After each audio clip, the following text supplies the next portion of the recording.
Okay. For some reason, something happened on Facebook, so let me just make sure we're live on YouTube here. I don't even really tell anybody we do it on Facebook, but yeah, okay, we're live. You can wear your mask the whole time. Oh, okay. I was like, damn, bro, you gangster this shit out the whole time, bro. Not the whole time. I gotta let people know to be safe, though. We still got to be safe out here. Hey, man, I agree, 100. And the reason why I say that is I'm not a fan of the mask. No, not at all. But I feel like if that's going to get us back to some sort of normalcy as fast as possible, I'd rather do that than to do nothing at all. 100,000,000%. All right, so sorry I'm a little out of order today, but let's run the promos here. Girls on me on the dance floor, all eyes on me, party like a rock star. You can find me in VIP, all eyes on me. Yeah, where the girls are, with the guy you're nice to me.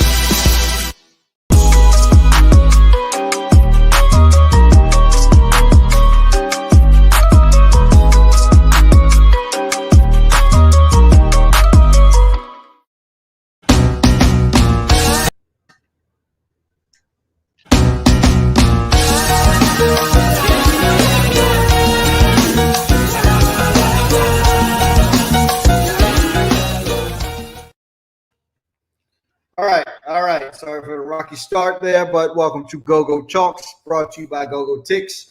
I'm your host, as always, Malachi Johns, and today we are joined by my good friend, the King, Nick, the King Kannon. Give him the mask PSA again, since we're officially started right now. More. That's all I get. Okay. That's cool. I'm used to it. What's going on, man? Not too much, man. Not too much. Oh, I was supposed to big you up more. That's what you were trying to say? That was cool. Like a little applause, maybe a little applause or something like that. I don't know. Well, it's all right, because I'm gonna let you tell you would tell your whole story, so we're gonna get all into, you know what I'm saying? We're gonna get into the whole thing. So you over there sipping your tea. It looks cold out there, bro. It's freezing in DC. Okay, it's like 30 degrees. They said it's gonna get warmer in the next few days, and that's like 50. But it's freezing. You look nice and toasty over there, like you had it. You know, it almost snowed the other day. Yeah, looks nice out there. Looks pretty like, and I never want to see it again. Looks pretty tropical. Yeah. When I moved around here, my hashtag was "fuck winter." So that's I like it warm anyway. So some people like it. Some people say this is cool weather, but I like it warm anyway. Gotcha. Well, thank you, sir, for joining us. I appreciate it. I appreciate you calling me 3 minutes ago and saying, "Hey, can you do the show?" I appreciate being the last minute. First of all, that's the goddamn lie. You have plenty of notice to do the show, but actually today starting late was my fault, which is not usually the case. But I went. There's a Starbucks right behind our house, and I needed to go get my caffeine. Okay. And I walked down the steps and walked over there like I normally do. And I came back, and the elevator was out to get back up. Man. Back around the building to go back. You saying after you got out of the helicopter, you had to get back in the elevator, and there are two buildings right over to the west of us that have helipads on the top. Although I've never seen that helicopter actually land on one, but yeah, they do exist. So, so my apologies for being late to everybody, and especially to you, sir. Girl Jones says it's windy up there in Silver Spring. Yeah.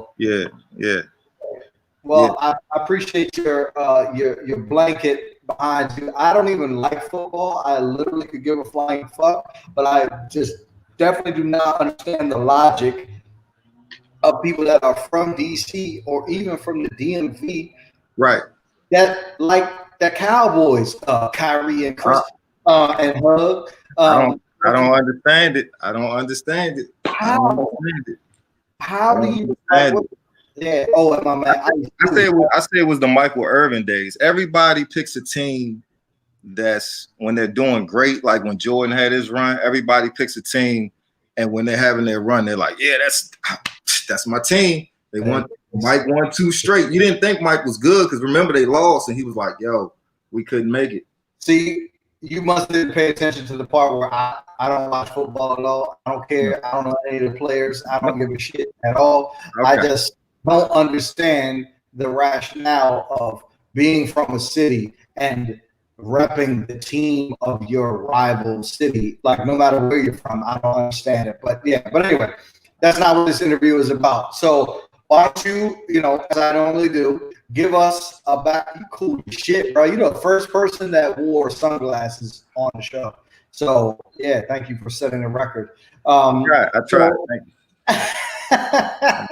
Now you look like a star, man. You good, man. You go ahead, build that brand up, bro. The first of many here. It'll be the first of many. Oh, get the merch too. God dang it. Anyway, there you go. Indeed. So while we're on merch, what is your? How do people get your merch? I'm gonna put it up on the screen. United Masters, man. Go to United Masters. Search for DJ King Kannon. Search for PCB Bounce Beat Kings. Don't do it right now, man. God dang it. Don't do it right now. I'm gonna do it right now. No, don't do it right now. No, I'm telling you, don't do it right now. I'm telling you, that's where okay. You're gonna bring it later on. Okay. All right, cool. All right, good deal. Okay. All right. So moving beyond that, tell me how you got started in music. What made you become a DJ, and how did you become what we call a go-go DJ? What drew you to the genre? I love music. First off, I think this is my first love was music when I was a baby. I used to dress up, and I don't know if you remember the song "Putting on the Ritz." Yep. I forgot the name of the group. And I would hold full concerts in my house in front of my family, in front of my mom. She wouldn't pay me any mind, but she'd be like, "Yeah, that's okay. He's gonna do something with this music." She just didn't know what. And we had everything from the 8-track to the cassette player to the record player to everything that you could think of musically around. She had and she had a beautiful ear. And also my mom, she was she went to broadcasting school for music, and I think she did an internship at before it was called what was 93 before it was 93. It was I forgot. It was still owned by the Hugheses though. I know one of the WOL, or was that? One of those. Anyway, she interned up there. So music just always been in me. And when I was younger, I just gravitated to the music. So at like probably around 13 or 14, I found the Rare Essence Pool Party tape, and so you skipped over too much. What music were you? So between Putting on the Ritz and Rare Essence. Oh yeah, it's a big gap, but it was gonna go back. I was gonna say how. Okay. I'm gonna go back and say I'm just letting you know. This is somebody told me the other day that I'm the Joe Rogan of go-go. Like this is not. So you gotta break it. Okay. Oh, we gonna get into the details. Like who is Joe Rogan? Who the hell is Joe Rogan? He's like the biggest podcaster in the world, bro. Like, how do you not know who Joe Rogan is? I gotta get that. I gotta get that on my phone. That's a podcast. Yeah, I don't know. He's been leaning a little too conservative, Trumpy for me lately. So I don't know if I want to be called that because that ain't my philosophy. But in terms of the way he interviews. Like he digs in, like he won't let you just get away with a simple answer. He's going to interrupt you and make you explain it. So I'm just preparing you for the fact that I'm going to go into it. Okay, cool. Yeah. So I like I said, the gap wasn't really that big because Putting on the Ritz, I was probably like 10, and then from 10 to 13, I'm sneaking in PA Palace trying to get a job, and it wasn't a big gap in between. It went from that was when I saw the Essence Joan. I was like, man, this music is crazy, man. I had a cousin that was in the band, Raw Dimensions, back in the day, and shout out to Casey. He where did he play? He always had he was a lead mic, and he always had the cassettes around the house and stuff. So I was stealing his Jones and going in listening, like, oh, he know what he doing on that thing.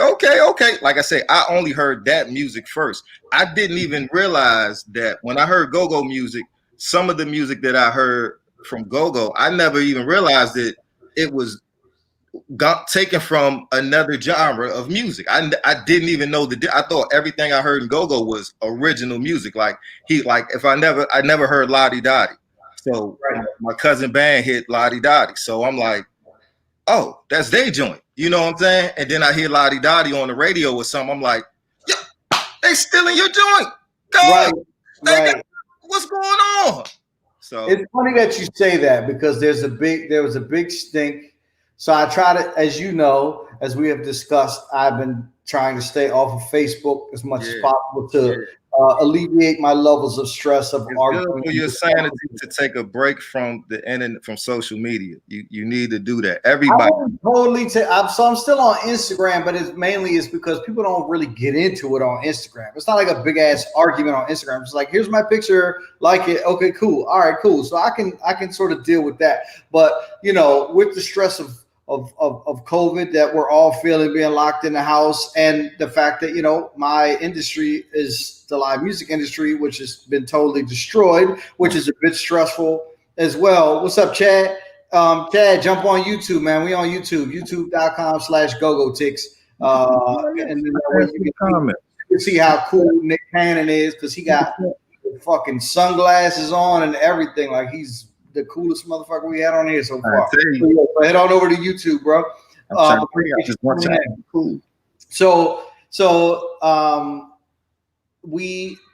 But I did jump in because my man Easy Tommy, who works with Rich Harrison, right, the guy that produced Crazy in Love for Beyonce and all that, my man Easy Tommy sent me the video of CeeLo performing the go-go. He did a medley of his own song and the Butt and Sardines on a Soul Train Awards this past Sunday, right? Okay. But he sent it to me, and I thought he was just sending it to me to put it up on the blog, on the Gogotalx blog, because I try to put up anything that's go-go related that touches a broader audience. I try to put it up.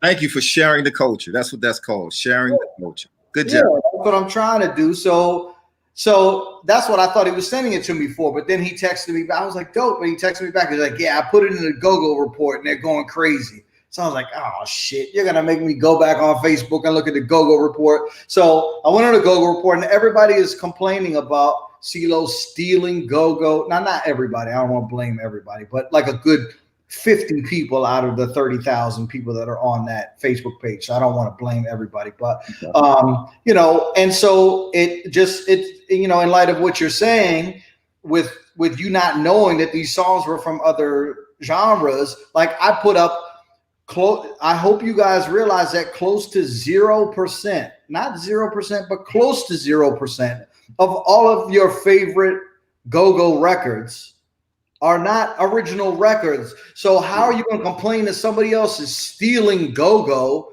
when really they're showing love to go-go? I don't think they considered it like that. I know they don't. That's why I put it in there. You know what I'm saying? Because we consider shit.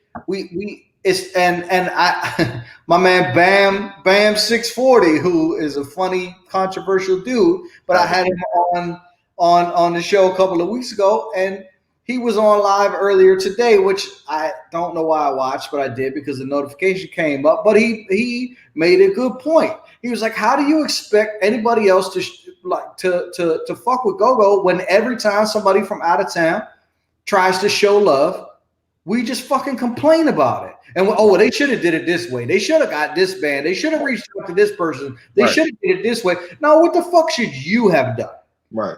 You know what I'm saying? So anyway, I don't want to start on a negative note, but it just sort of, it reminded me of what do you feel about that though? What's your real opinion on that? We talked about it off air, but what's your honest opinion about that? When you saw it first, what did you think of the CeeLo joint? Yeah, I was like, this is dope as shit. This is what go-go. I mean, I don't know if I'm kind of fat now. I don't know if I would have worn a tight leather tangerine suit. But my boy's style from the 70s. That's from the 70s. They used to do that. That's what I'm saying. Yeah, and that was the vibe he was trying to create. And if you know anything about CeeLo, if you paid attention for more than 5 seconds, that's his whole shtick. Like, he wears weird shit. That's his thing. So So Daryl says, thank you, U Street Music Group. Daryl says we got to stop complaining and just celebrate when Gogo gets love from big names. How you seeing the comments? Why I can't see the comments? I want to see the comments. Hold on. How do I do this? I don't know. You should be able to.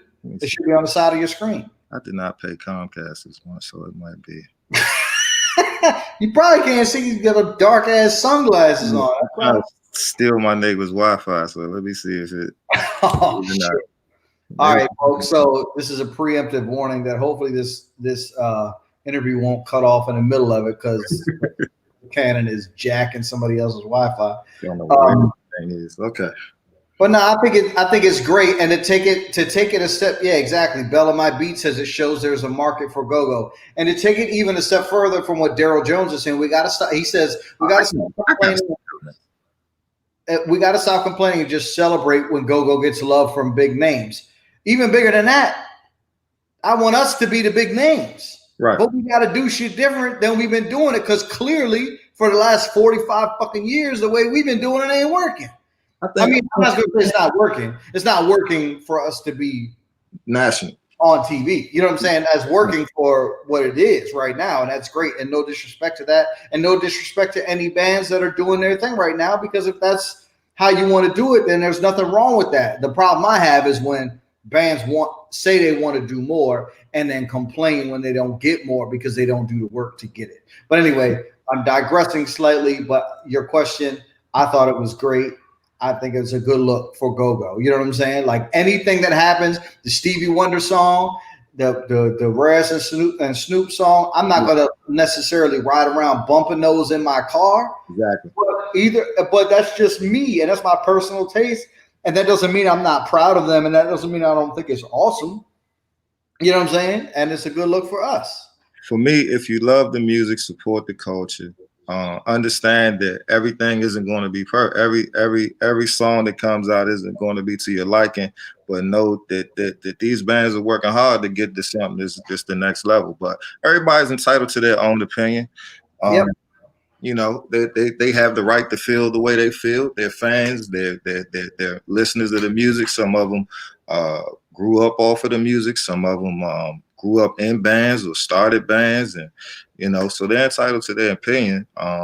You know, just try to focus more on the love, because a lot of people gonna hate what we do, but we got to look at the love. See how many people loved it. You know, a lot of people love what he did. So that's the energy we got to look at, because the bright light that I will say is that, you know, from some of the talks that we've been having and with other people that I've just been having just around the culture, which I want to get back into in a second, because I want to talk about what you think is the delineating factors between the music and the culture. You know what I'm saying?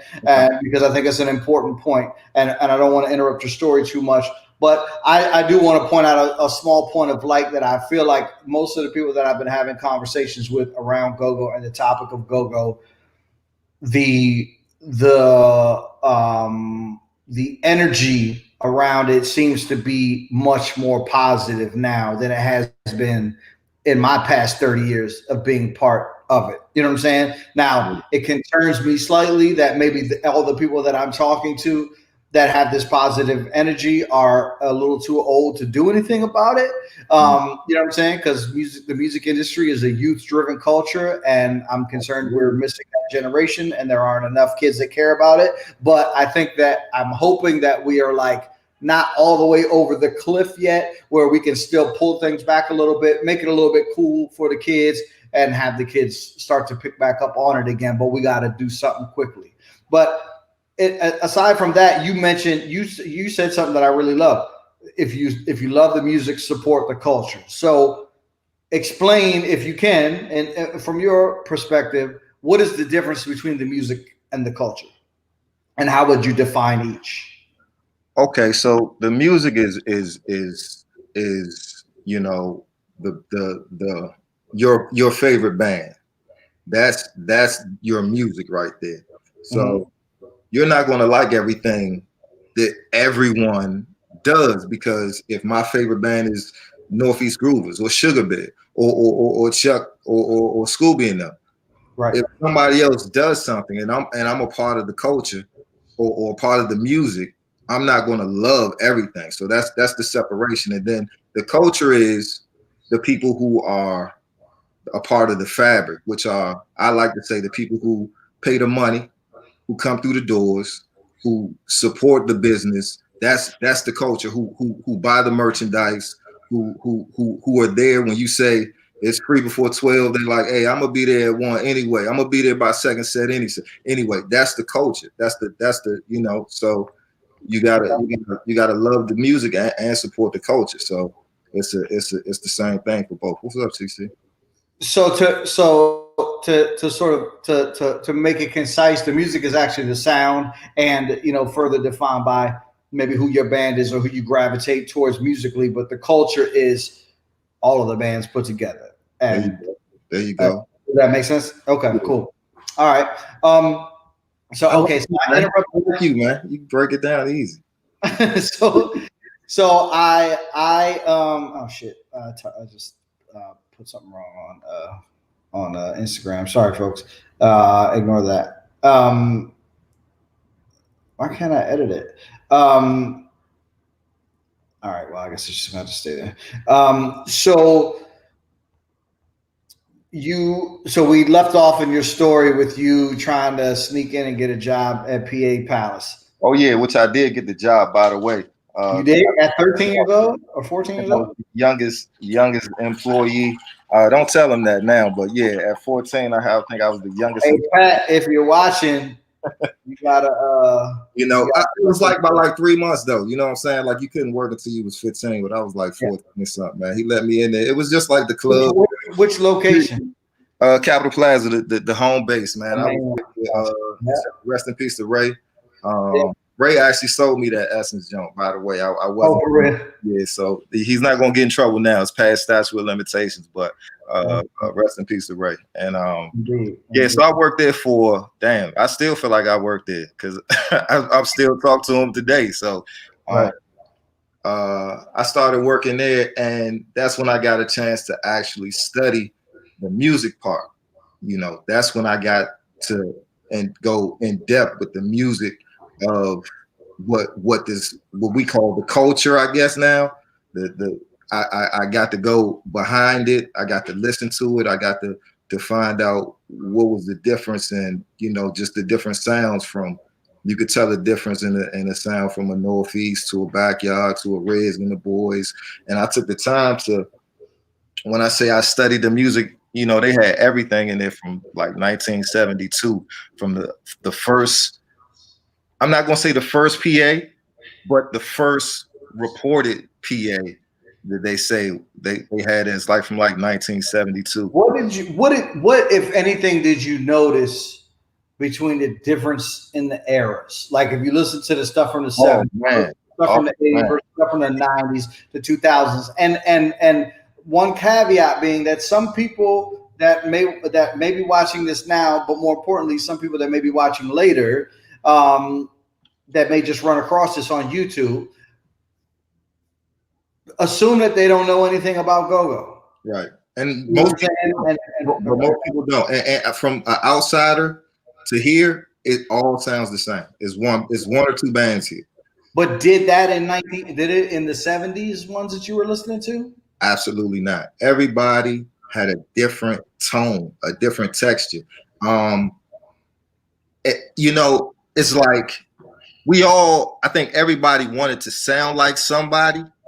So everybody had that foundation, but still put their own twist to it. It's still kind of the same now, I could tell the difference in the, come on. I'm giving you the side eye on that. You can't tell the difference in Reaction and TCB? That's what I'm saying. It's still a different. You can tell the difference in the sound, but it's not as distinct now.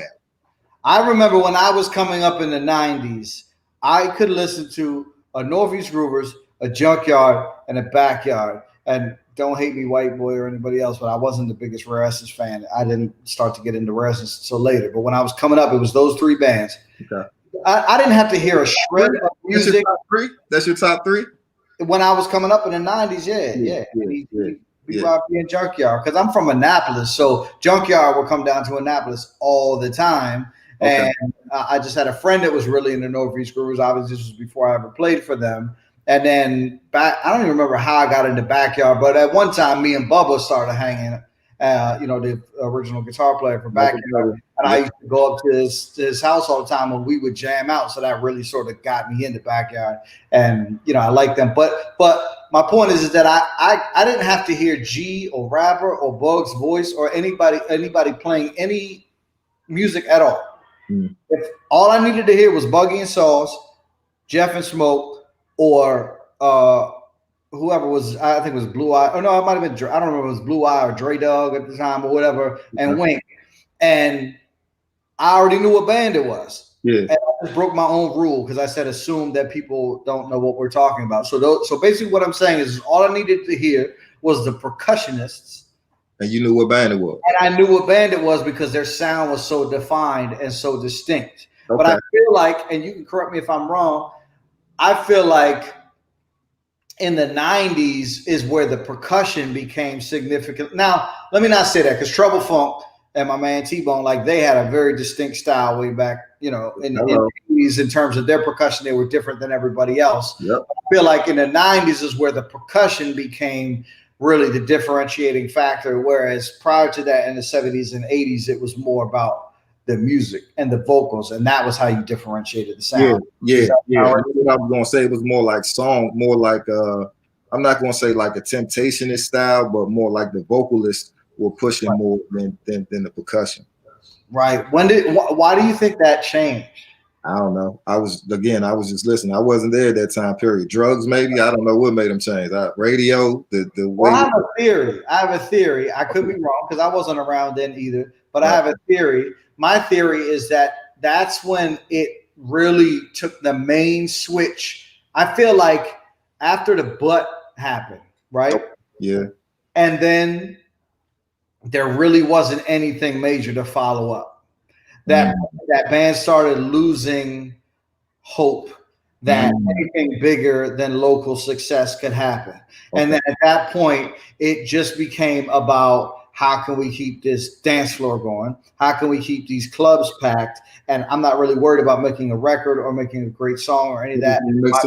Yeah, I just want to make sure. So I feel like the way that you keep the dance floor going in go-go is by letting the fucking beat ride for as long as you can most of the time. You know what I'm saying? So I feel like that might have had an influence. And I wasn't around then, like somebody or Kato or Nico or somebody could probably give a better reasoning behind that than me. But that's just my suspicion because I got into go-go. We could be wrong. We could be wrong, but that's what it feels like. Yeah. Well, because when I got into I started playing in 92, 91 or 92, I can't remember.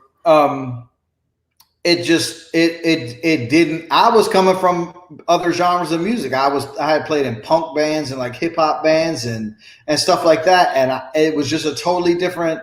I was about to say, how was that transition? Say again. How was that transition to make that crossover from like straight? Did you go straight punk to a go-go band, or what was? No. When I was 10, it was sort of the same story as you. Like, so when I was 10, around 10 is when I really started becoming aware of. There was always music around. Right. Like stepmother, like she could sing and play guitar. My father could sing, like play guitar and sing a little bit. Right. But my stepmother was really good. And then like she would listen to really specific music and sort of dive in. But then my mother would just listen to like whatever's on the radio. So that's why I'm sort of like where I am, because I have the one side of my family, like my father's side, with my stepmother or whatever, who was sort of really specifically into music for the sake of music. And my mother's side, my mother was just like whatever's on the radio. So that's why I kind of have like I appreciate music from a cultural standpoint and a sort of like music snob standpoint, but I also, like just fucking trap and and like whatever, what I'm saying, whatever is popular. Like, so I like some of the shit that the music snobby people like, but I also like the regular shit too, because that's sort of how I grew up, what I'm saying, and I would go back and forth from my mother to my father or whatever. So when I was 10 is when I really started getting into music, and it was like hair metal shit, like Bon Jovi and Poison and Guns N' Roses and shit, right? Nice. And then I sort of graduated. This is all very quickly within the span of a couple of years, just like you. It went from like hair metal to like, and I started hanging out with another friend, and he started introducing me to like Metallica and Slayer and Anthrax and shit like that. Yep. And then at the same time, I was getting into like punk music, which funny because some of my favorite punk bands I didn't even realize were from DC, and I lived in Annapolis. Wow. Like Bad Brains is one of the most. It is like the all black punk band. It was punk and reggae mixed together, and they're from DC. And then Minor Threat was a big punk band, and I don't know if you know the history of punk and go-go, like DC hardcore and go-go, but yeah, I remember what a band played with Trouble. So Scream, so Scream was the band that Dave Grohl, who then went on to play drums for Nirvana and then went on to sing for Foo Fighters. Right. That's his band, you know what I'm saying? So that's why him and Big Tony are real tight, because they've been touring since back in the days. But like, Red Hot Chili Peppers used to open for Trouble Funk. You know what I'm saying? Right. So there's a big history. And I remember I did, when Mambo Sauce was going on, I did an interview on NPR radio with a guy named Ian Mackay, who was the owner of probably one of the biggest, I don't want to say biggest, because the definition of success in punk is way different than what it is in go-go, just as the same as the definition of success in go-go. Right. Way different than it is in hip hop, you know what I'm saying? So punk, like, they're not really trying to make a lot of money. They're like the original do-it-yourself, independent. I'm starting my own shit. I'm having a direct connection with my fans, kind of thing. And I did an interview with him, and he knew more about go-go shit than I did. And I'm like, I've been playing shit for 20 years, and he knew everything. You know what I'm saying? So anyway, this ain't my interview, so I'm gonna try to wrap it up. No, this is cool. Go ahead. So I started getting into punk, and at the same time, like, there was some crossovers, like Anthrax specifically as a band. They weren't like one of my favorite bands or anything, but they were like metal and punk mixed together. Okay. And then they did that song with Public Enemy. We did the rock version. Anthrax is from here? No. Anthrax they're from New Jersey, but I'm using them as an example of what sort of started to change my tastes or just expand my taste. So when I heard them do the song with Public Enemy, of course I was aware of hip hop, like I knew about Run DMC and LL Cool J and all that shit like that. But then I was like, that shit together was just like, damn, like that shit is tight. And that really started getting me into like this little white kid from Annapolis. Like, my favorite groups were like Brand Nubian and fucking Public Enemy and all the like Black Power shit. And I'm like, yeah, I agree. You know what I'm saying? Like, which is funny. And then I started playing in a funk band, and then the way I got into go-go was a dude moved down the street from me. I had two little tiny guitar amplifiers, right? Okay. Like two little cheap, shitty guitar amplifiers. Yeah. He wanted to buy one of them, so I was like, all right. What kind were they? Were they like JBLs or something, or just? Well, no. Damn, I could have told you that probably a year ago, but now I'm totally blanking on. That's that Cali weed? God damn. I don't even smoke weed, man. I've never been high in my life, ever. Not on purpose, at least. Let me say that. I've caught plenty of contacts, but not on purpose. So I don't remember what they were, Carvin or something. Maybe I don't remember. But anyway, it wasn't anything fancy. Like, we could, like, I didn't have any money, so they were like, they probably cost $50 or something. So he came to my house to check it out so I could play through the amp and make sure that it worked before he bought it. So he did it, and then he was like, "Oh man, you can really play," because I had started playing classical guitar when I was 6 years old, and so I had been taking lessons, and I learned how to play, and so I was not that great, but better than your average like 15-year-old that just started playing guitar or something, right? So he's like, "Well, I want you to come join this band." And now I had already played in a talent show in 6th grade where we played go-go, but I still didn't really understand what it was. I knew what it was, but I ain't really wasn't immersed in it. Right. So he asked me to come play with this band, and I was like, all right, well, he lives right down the street. He seems like a cool guy. Like, he ended up, Rage Against the Machine, Sherrod, for sure. So he is, yep. Yeah, so this guy ended up later on becoming one of my close friends. He named one of his sons Malachi, like, this is my man. So got me to come play in this band. I went to audition in this band. So I'm gonna give him shit every single time I tell this story. I don't know if you know Greenie, that's the rapper for Project 360. But so this was the band that he and I were in together, and Greenie, with the rehearsal was at his house when I came to audition, and he's the only person that voted no for me to be in a band because he didn't want a white dude in the band. And now he's one of my closest friends, so I'm going to give him shit about that for the entire rest of our lives. Yeah, but this band ended up becoming, or was a band called Occupation. It was from Annapolis. That Mike Arnold that plays keys for Team Familiar, keyboard Chris that plays for Northeast Groovers and Mambo Sauce was in that band. Antoine, they call him Teo now, that used to sing for Drew Hill, that sings for Still Familiar, was in the band for a while. DB and Greenie from Project 360 were in that band. And General Lee, the guy that took over for Rapper when Rapper first left Northeast Groovers, he was from that band too. I'm the one that brought him in because I knew him from the old band.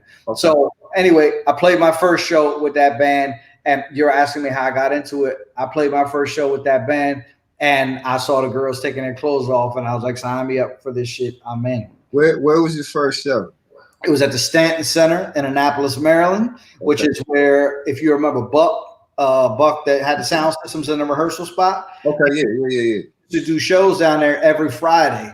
And so that was my first time doing it, was me actually playing. And because I came from playing classical guitar, I played the whole show sitting down. Like I didn't know what the fuck I was doing. Right. But after a while, I started to get into it so much because it was right up the street from my house. And so I would pass out flyers for Buck at high school to get people to come to the shows in exchange for him letting me in for free. Okay. And what's funny now is the lady that ran Stanton Center is my wife's aunt. Okay. So which I didn't. We weren't obviously a couple at the time. You know what I'm saying? But it's just funny how small of a world is. So anyway, so that's my whole fucking story about how I got into go-go and came from other genres of music. But yeah, no, it was not quick. It was an evolution.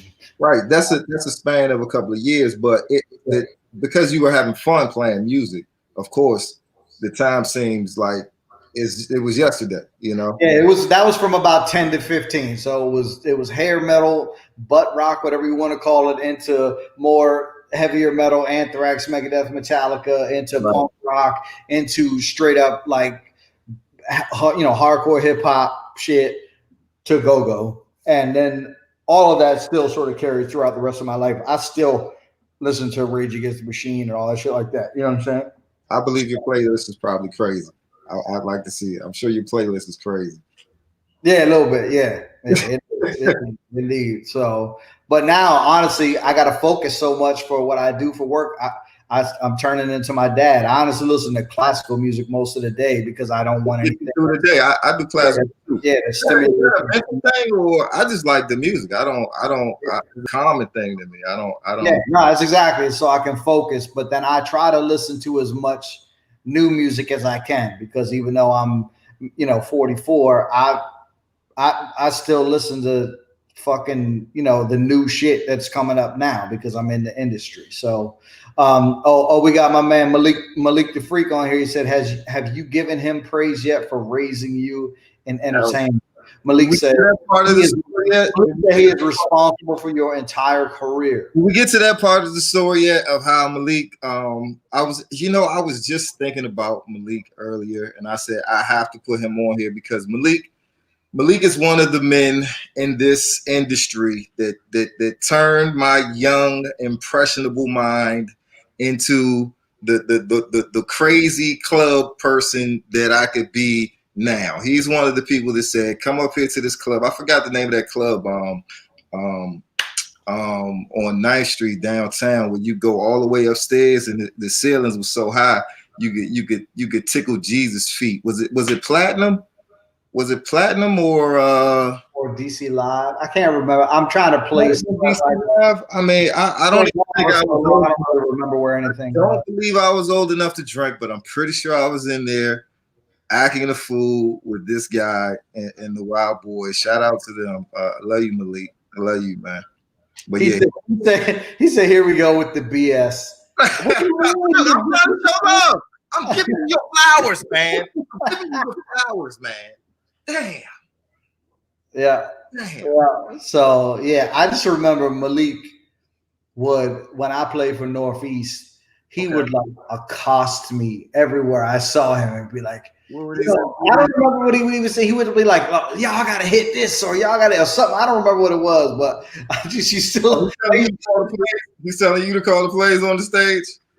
No, I wouldn't be at the stage. It was just I would just randomly run into him at the mall or something, and he would be like, "Yo, y'all gotta hit this." What? This isn't at the show. Hey, what? This isn't at a show. He's just saying. This would be random, like out in the street. I would see him, and I was like, "Oh, I know he's about." I don't remember. It may have been, that may not have been even what. I just remember every conversation we had revolved around Northeast Groupers. That's all I remember.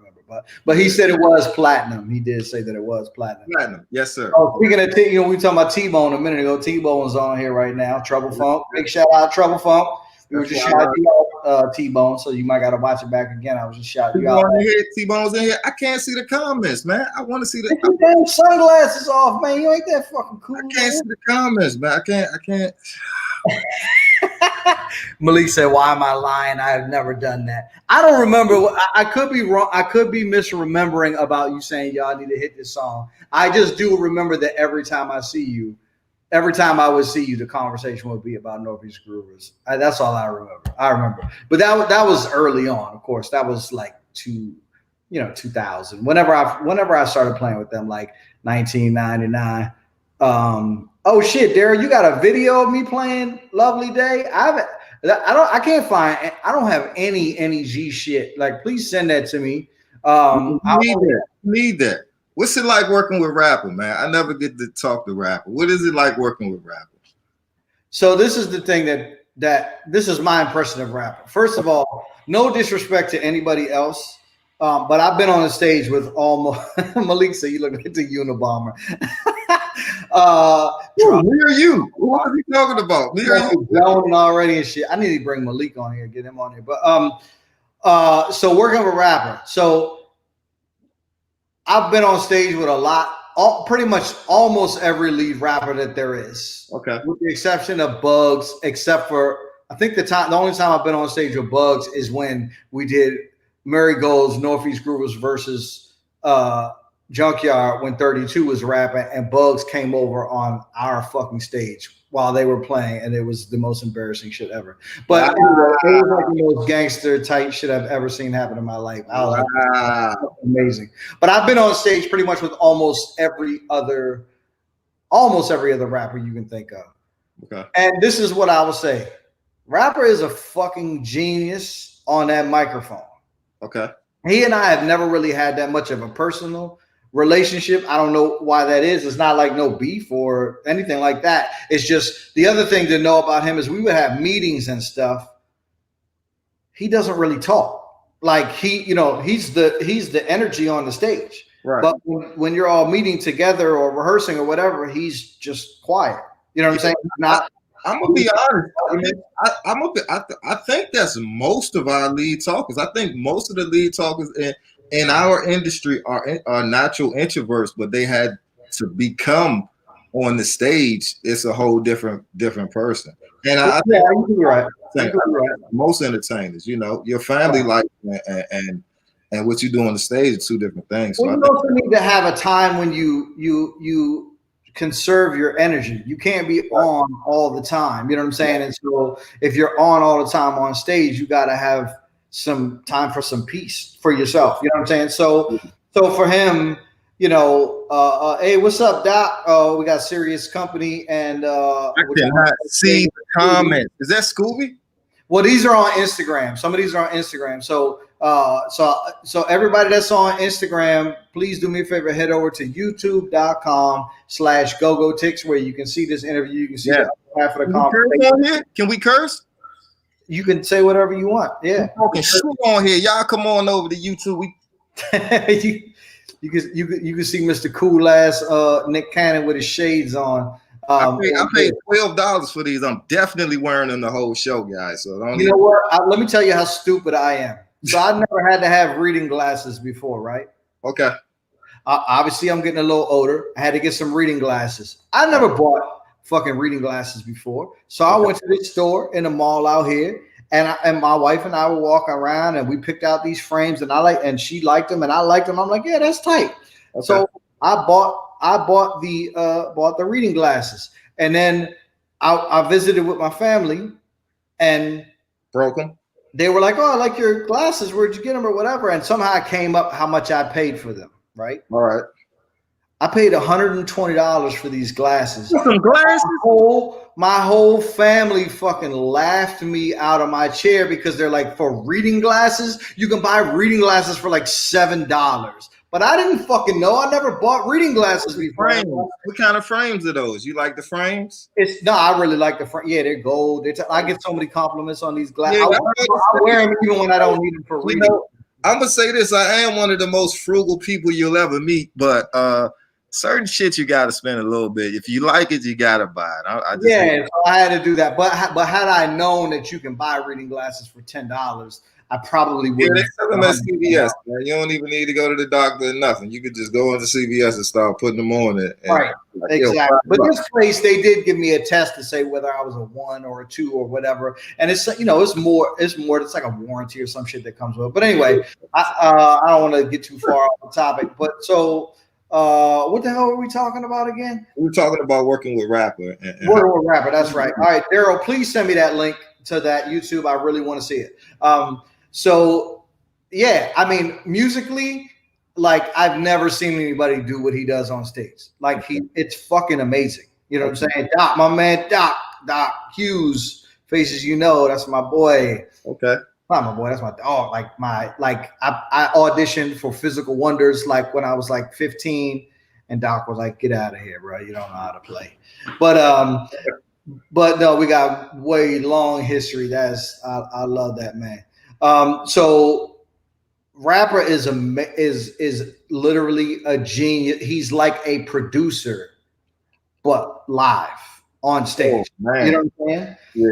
And so he'll tell you to and the thing with Rapper is you better fucking be ready because he's gonna call some shit and you better know what you're supposed to do because it seems like he changes the plays very, very, very quickly when I see him performing. It looks like he changed, like his audibles are on. He does. So it's a difference. So I played with Backyard for a long time too, and this is not a knock against G because G is fucking amazing too. There's just a difference in the way that they run the show, which is that G will let a song ride for a long time, but it works. You know what I'm saying? It's just a different. It's not one isn't better or worse. It's just a different style. Yeah. Rapper, like I think I joked with somebody the other day that G will ride a groove for 7 minutes and Rapper will ride a groove for 7 seconds. You know what I'm saying? Like it's just like this all the time. You know what I'm saying? Yeah. So yeah, but I mean, I've never had any issues with Rapper in terms of like personality, but we also just never really became the best of friends either. You know what I'm saying? So it's not like there's no bad blood, but it's not like we're super tight either. So I don't really like in terms of working with him. My experience has just been really on stage and at rehearsal. And then like at meetings, he just didn't really say anything. You know what I mean? So it's not like we really developed that personal of a bond. Mm-hmm. But in my personal opinion, forgive anybody, like he's the greatest that I've ever been on stage with in terms of just the way. Give him his flowers. Give him his flowers, man. It's all good. You work with a lot of people. That's why I was asking, you know.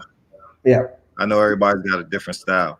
But yeah, for me, so I guess before I got to high school, I got a chance to play in a band too. I got an opportunity to play. What'd you play? I was a rapper. I was and this is how I know go-go was crazy back then because I remember we had to learn the song. You know, back then you had to have a cassette and you were winding, play and rewinding and play and rewinding and playing. Yeah. I think the 2 covers we had was I do remember it was the Biggie joint, the Crush on You. Yep. That joint and what else we had? Exclusive Youngers was the name of the band. And you play? Who do I know? Who else played? They did have we did have some folks from Annapolis in the band. I forgot about that. We had a couple of shows down there too. I forgot. Was that Mike Barney on keyboards? Like I think the band was around for about 3 years. So I don't know what year you might have came in, but So I played with them. That was my connection into the music. Where, like you said, when you got to the stage and you saw the girls taking their clothes off, you had to be there. I might have, what am I saying? I might have almost got a shot at ass on the first night out there. I don't remember the stage, but it was crazy though. Hold up, Chad. Are you still on Instagram, or if Chad is on here? I know he's gonna remember who else was in Exclusive Youngins. The reason I'm harping on this is because my man Mike Barney, they call him Mike Bombs. He's a keyboard player. He is out here now. Him and Lizette from Backyard used to be together, but he's out here now producing for Motown and shit. And I had him on a show like a couple of months ago. And I may be mixing that up, but that would be so crazy if y'all played in the same band together. It's definitely possible because they had a couple of people in there. Definitely from Annapolis. And I got the rap. So I'm the dopest rapper ever, guys. In case y'all ever want to, anybody, when Cal is ready, just let him know. That's the only person. Him. Who else I challenge? Anybody in Go want it. I got you. Anybody. That's how you feel, son. So you not 16. Go against Joe Jackson. I want to see that because he popped mad shit, but he can rap too. He can rap. Me versus Joe Jackson. Let's do it, man. Let's do it. We're gonna set it up. We're gonna set up a versus.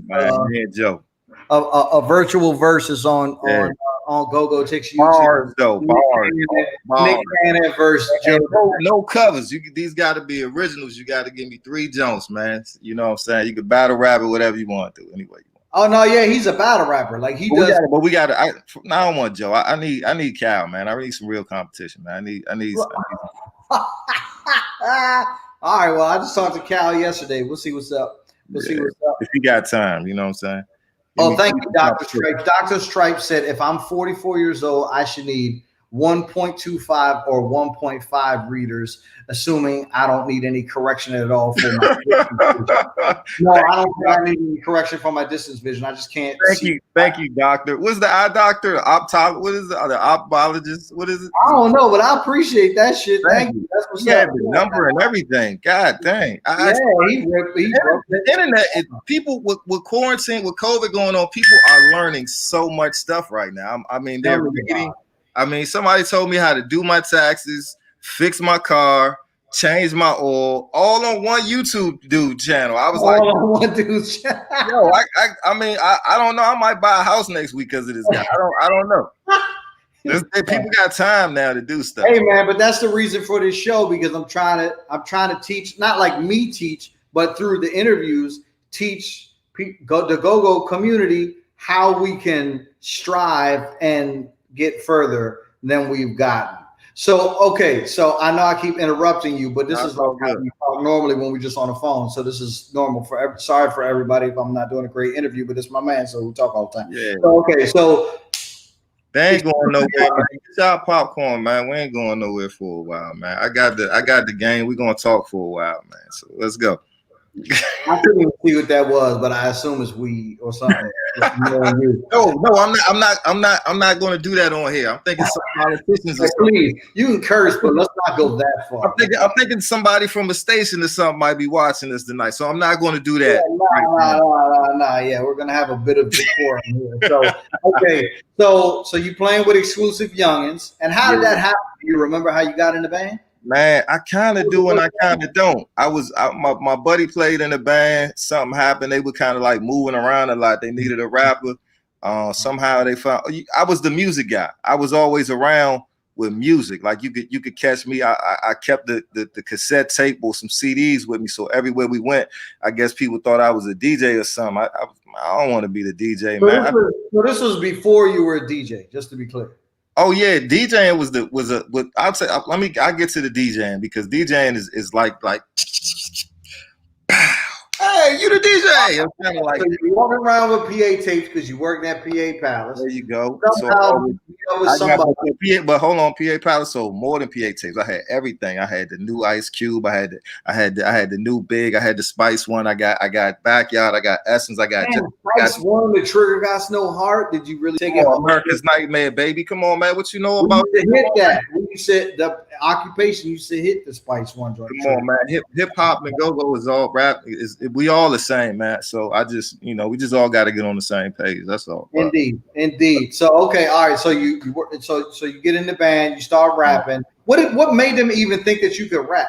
Or I have no idea. I have no idea. I think I have no clue. I have no clue how I even got this job. This is a normal occurrence. It's video for that. Oh, my man say on my Instagram he got the video from the what is the Annandale Armory? I don't know what that's at for me in the band and real?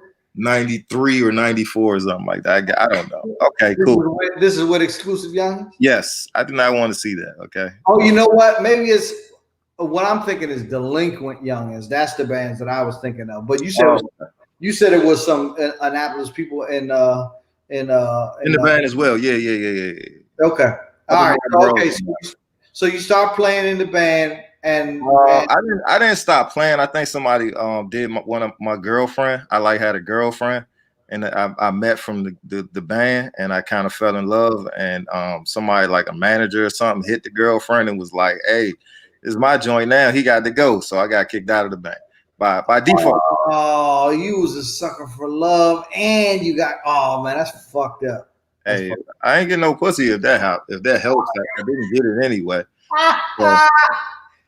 Anyway, I got kicked out of the band, and as the go-go turns. Yeah, so then I just started working hard at the store. I guess going hard at the store, working, just sticking to the music, working, and then what happened? Oh yeah, it wasn't enough money at the store, so I started doing things outside of the box in the streets, and then I ended up, doing a little bit of time with the man, clamped down in the system, behind bars, the Hokley. How long were you in the clink, sir? I probably did like 2 years or something like that, but I came home.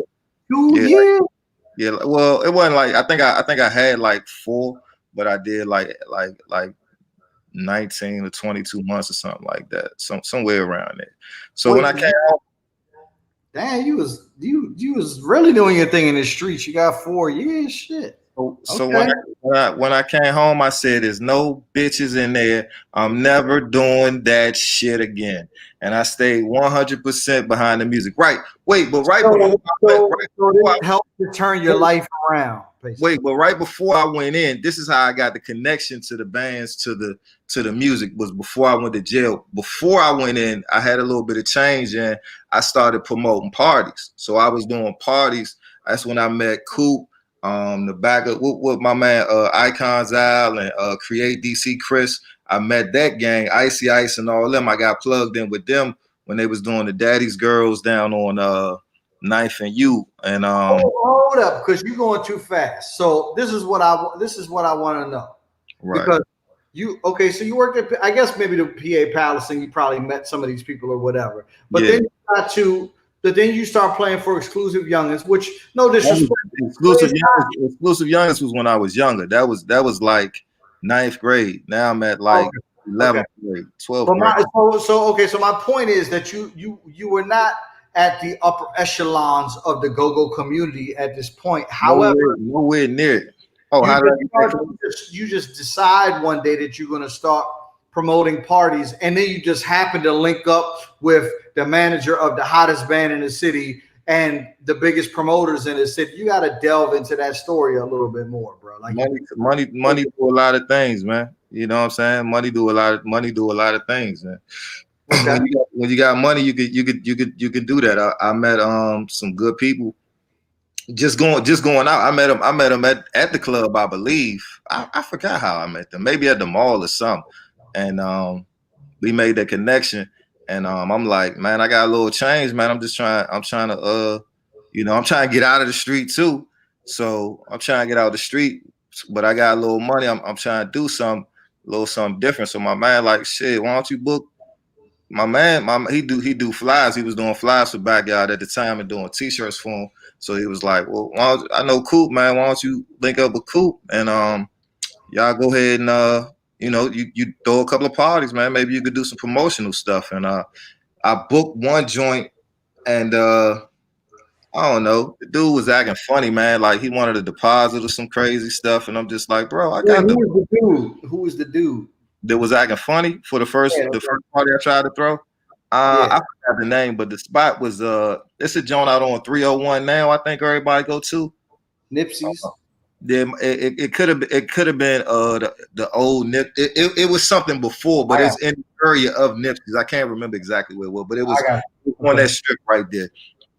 But he was just like, I think Tyson. This how long ago it was. It was the last time Tyson fought. It was a Tyson fight on, and I'm like, bro, I'm gonna bring you the money, man. I got money on this fight. Let me let me see Mike tonight. I got you. I'll be there. You know what I'm saying? As soon as I get there. So I already gave Coop the money for the to book the date and all that stuff. And I was just like, yeah, I just want, I want to start changing my life and do something different. I can't see me. I'm gonna die in these streets if I don't get out of here. So All right. um, I was just like, man, I need to change. And I gave the money to Coop. He said, cool, I'm gonna lock you in for this date. I went to go get the spot, locked the spot in. Dude talking some crazy stuff like I need a deposit or whatever, this and that, and something. I missed the deadline. I'm like, all right, bro, whatever, man. I ain't got time. I called Coop and let him know what's up. Coop say, man, go holler at Hollywood, man. I said, Hollywood, who that? Go holler at Breeze down there at the Metro Club and see if he got something for you. Man, I go down, I call him, he give me the number. Coop. Shout out to Coop, man, because Coop will give you the shirt off his back, man. I swear to God, man. I love you, man. But He gave that band that I was talking about occupation. Walk Jam first let us play at the Lapina with Backyard, and we brought all these people from Annapolis, and they were excited about that. And then when I talked to Coop, he had us opening for Backyard at the Met for a couple of months. But anyway, yeah. So yeah, agree with that. Yep. yeah. Anyway, go ahead. So Coop put me on with Breeze, and I went down there, booked the spot in, man. The funniest shit ever, man. Breeze say he hold my money up. He an older dude, man. So you gotta respect it, man. Yo, my money up, say, young boy, this the real stuff. I say, shorty, if you know where to get the fake shit at, man, let me know. I need something. He probably loved that. He probably loved that. I don't know where they making it at. If you know where they making it, let me know. I need some of that too. Right, so, right. We was cool from there. And we locked in, did the party, and everything went well, man. It did what it did. Back then you got backyard for a way different price than you do now. Yeah, it was a little different. Yep. Yeah, business is a little different around there now. But I booked the band, and in the process of me booking the band, that means you got to build a relationship with the band. Yeah. I couldn't just be, and this is what I think a lot of people.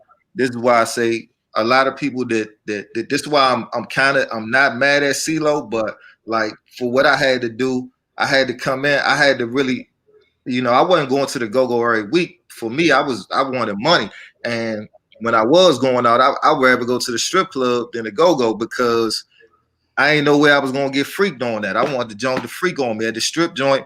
I knew I was gonna get freaked on in there. The go-go was like 50-50. Back then they was jive freaking. Now they don't freak at all. They dance with each other. Worse. That's fucking hilarious. I don't know what's up, but now they dance.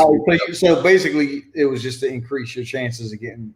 I got you. I can dig it. Right. Where was I at? You fell off with me. Where was I?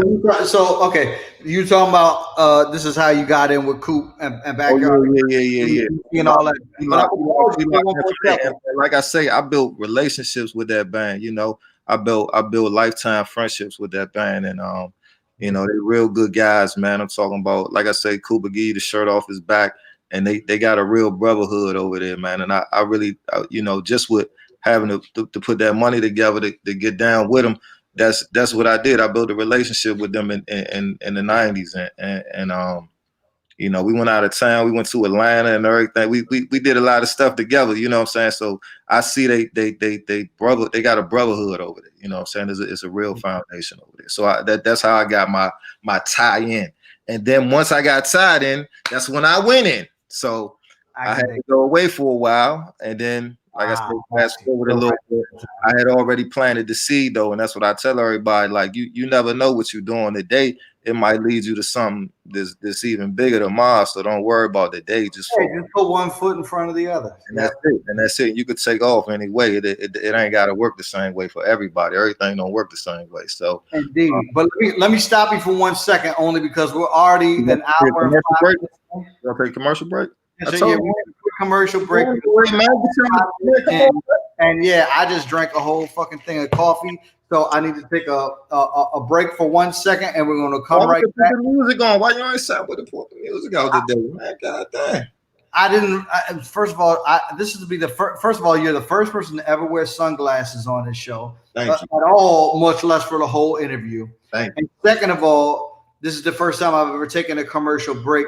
But again, I had a little bit of difficulty with getting back in the building. You know what I'm saying? So my timing was a little off, and that's why I started a couple of minutes late. So I just need a minute, and we will be right back. And plus, you know, we're both a little long-winded, so we're gonna be here for a little bit longer. So yeah, this is okay. So this is the commercial break.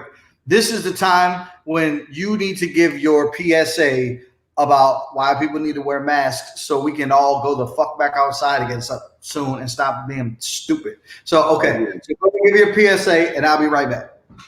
Hey, look, y'all, you know, it ain't about, you know, restricting or taking your freedom away from you. It's about everybody being able to get back to some sort of normalcy as far as employment, as far as just getting back to the normalcy and letting your kids get back to school and being able to see the different, you know, we can't even go to the park. The park's closed because people don't want to wear the mask and people still running out of the house doing crazy stuff.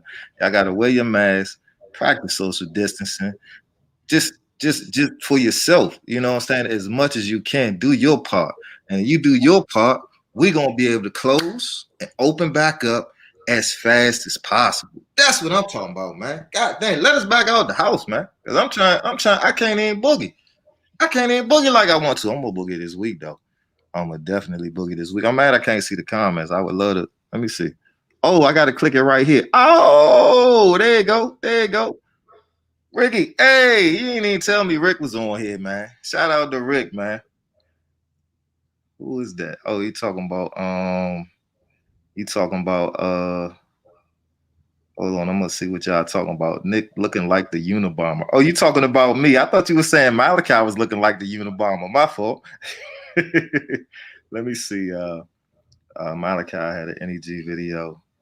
Yes, it was platinum. Here we go with the come on, man. Malik, you know I love you, man. Looking like the Unabomber. Yeah, I'm trying to stay ahead.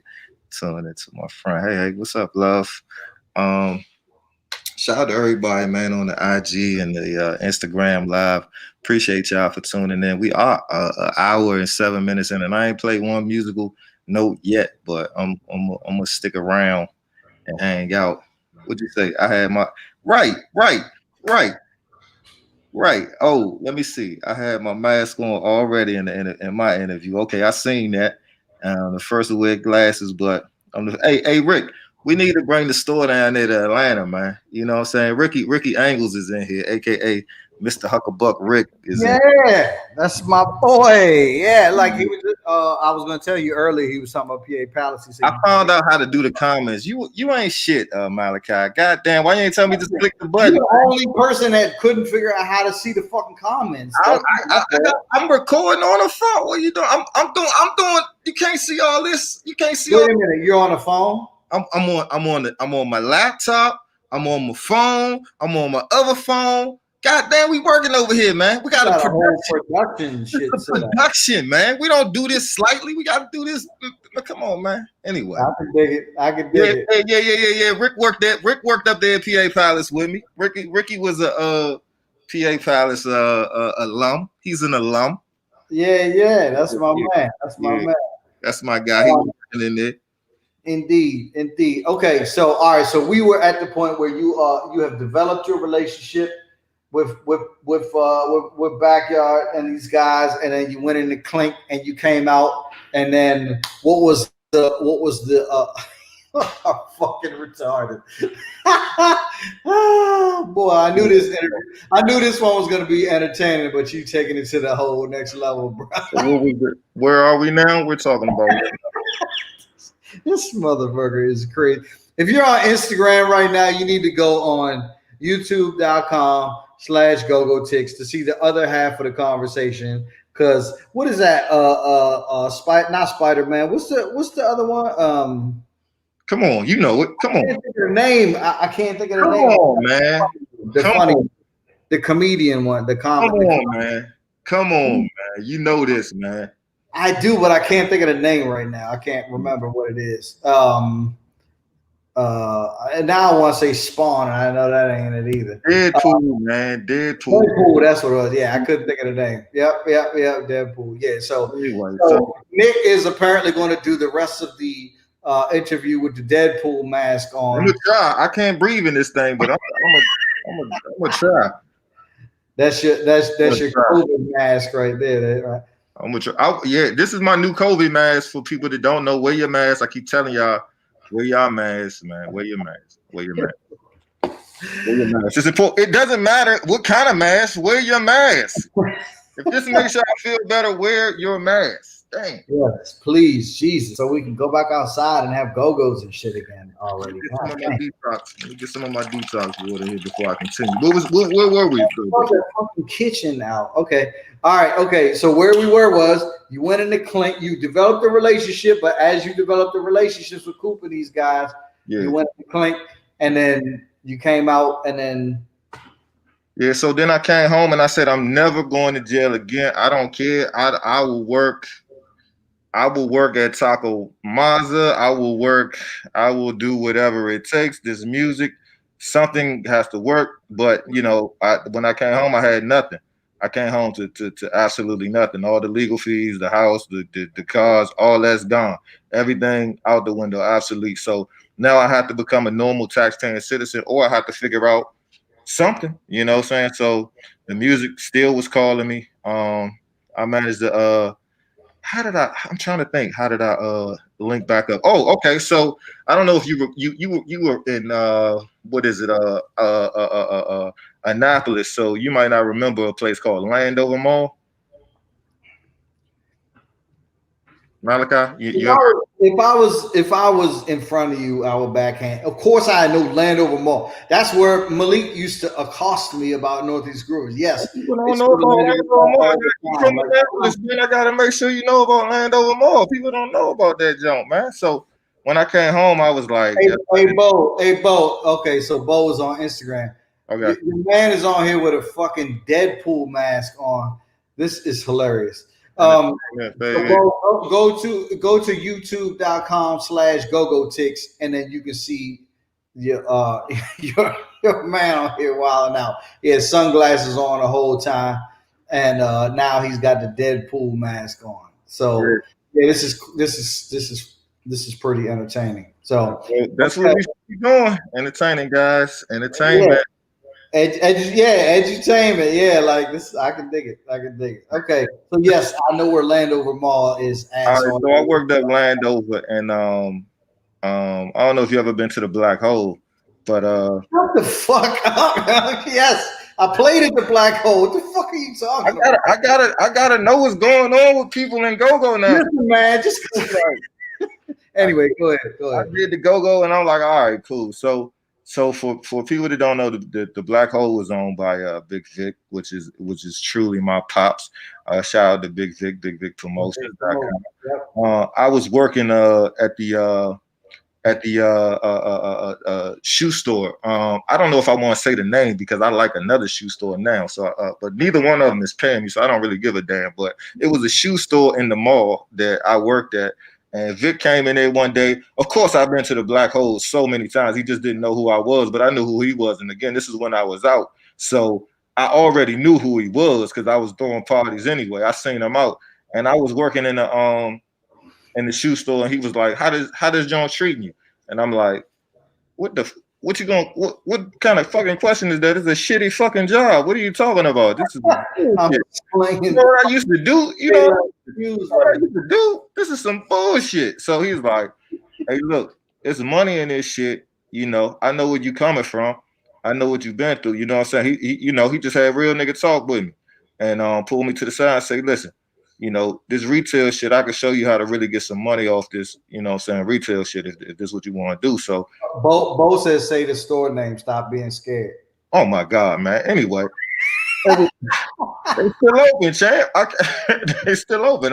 Shorty, listen, I know what I'm doing. They might give us a check later. So I'm not gonna put them out there like that because what I did was crazy. Yeah, nah, he's right on that though, Bo. He's right on Yeah, that. I just walked out the store and you know what I'm saying, he was like, I got another opportunity for you. He was like he was managing the store, another store in the mall, and you know, he just was like, if you you know, for anybody that's working a job, it's always another level to a job. So if you working a job and you're on the sales floor, don't be frustrated that you're not getting the money.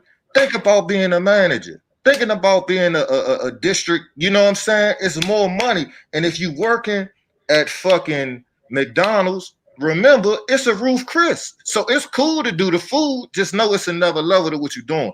And that's what he put in to me. And he was Can like, I fucking interrupt for a second to say hi, Go? Yes, you can headline Echo Stage in DC, but you know what's better than that? Headline Capital One Arena.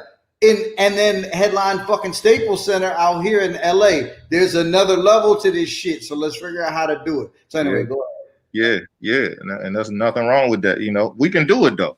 We can do it. I really believe we can. So anyway, I don't want to go overtime with everybody because we already about 2 hours in. So we 2 hours in. We're an hour and 15 minutes in. But Bo said you always tell him what to not to say and do. I know is that because I know what the, anyway. All right, Bo, come on YouTube, man, and type your comments on you. He can see your comments on YouTube. I can't see him on you. He ain't on YouTube. He got to go on YouTube. I'm gonna send you the link to your phone. Yeah, he can't see him on my the Instagram. Hold on, my jump by the end. I'm gonna send you the link to the phone on the phone. I can't see. Yeah, send him the YouTube link so he can. Oh, but I can go to you anyway. So anyway, you know, he put me on. You know what I'm saying? He put me on in the store. We started working in the store and doing everything in that junk. And at that time the Black Hole was still open. And they was still kicking, but Pops was still doing parties on the side, and with the parties he was doing on the side, he was like, Slim, can you put your shirt on? No, nobody wants to see your bird chest floating around here, man. I was gonna say there's a miniature person that just walked around. That's my son, guys. It's all good, man. He's almost grown, guys. So you know. Anyway, Boosie Vegas, what's up, man? What's up, E? E, come on to YouTube, man. I love you, E. I love you. He might have just flipped on there by accident. Some people flip on here by accident. So I started working with him, and at that time I was just doing stuff, you know, like I said, I was back to the entry level, but I didn't mind, and we were working together in the store. But on top of the store, he was like, you want to make some extra money, you can come pass out some flyers with me, you know, during the day before I go to the store. This is what I do extra. He ain't say nothing about nothing else, but this was I want to stop you for a second. Because first of all, I think it's important what you just said in terms of you were up, right, you came down, and you had to start over again, and you had to humble yourself to start over again. And that's, I'm going to be honest with you, that's not something that there we go. E's on here now. That is not something that go-go people do very well, which is man. If you get kicked in your ass, get the fuck back up, champ. It ain't nothing but a fucking fight. Get your ass back up, man. Exactly. I need to be sitting around doing that, man. Exactly. But also, I want to know why. What was it about what you were doing, you think, that made him say, well, I know you're working in the store, but if you want to make some extra money, you want to pass out these flyers. Like, obviously you impressed him enough to want to bring you into another side of the business. Otherwise, that's what I told him. I told him, I like the way you move, Pop. This your protege right here. You know what I'm saying? What you do, I love it.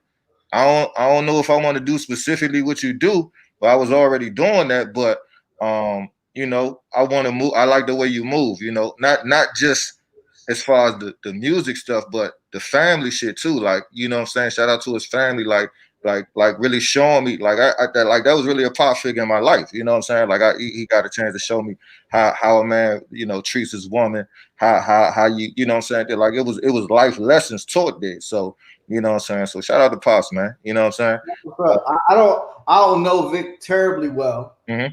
Every encounter that I've had with him has been positive. You know what I'm saying? Which is, if you really think about it, it's kind of weird. Like you don't really think. Yeah, I mean, maybe just to me, but I would not assume that the guy that does all of the rowdy bounce, you know what I'm saying? I mean, now whatever, it's not bounce beat now, but it wasn't back then. But you know, the black hole show, that kind of stuff would be such a nice guy. You know Mm. what I'm saying? But he's always been super cool to me. And Yeah. and it was like I don't even know if he really even knew who I was the first couple of times I met him, but he acted to me like we've been friends forever. And that's the way You you're know, supposed to be. Hey, listen, that's the well, way. I'm trying to get across why I'm bringing it up Yeah, because that's the way you're supposed reality to of be, the people, man. situation is not being a dick to people all the time, and you Yeah, can get until you give me a reason not to be your friend, then I'm cool with you. I got no, you know what I'm saying? I think that's just something that just run with people, good people in general. But yeah, so that was it. He told me a lot, and from there we built a relationship, and you know, again, I'm back in the circle. I'm the so music guy.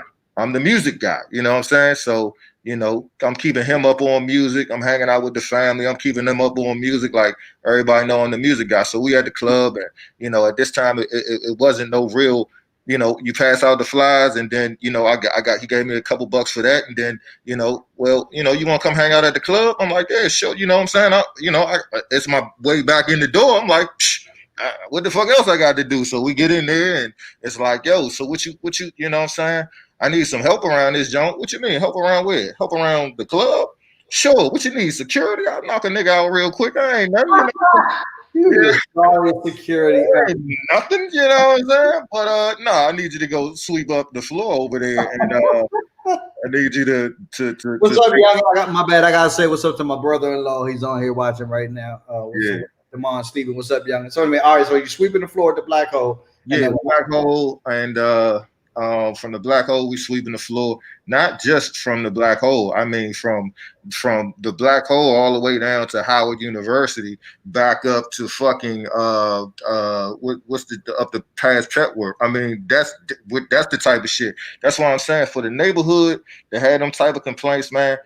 That family worked hard in that community just to help to keep that facility open, man. And shout out to Chief and shout out to Pop and shout out to what's his name? He passed the cancer. I forgot his name, but rest in peace. I forgot his name. But yeah, but they work hard for the community, not to just have that venue, but to really keep them kids safe up there and really bring entertainment to the neighborhood. They wasn't people just in there off their money. A lot of people do this music strictly for the money, for the profit, and they was really a part of the community. So shout out to Chief, shout out to Vic, shout out Petworth, shout out Uptown, man. That's that, you know what I'm saying? That's love right there. So we did that. And you know, the black hole slowed down.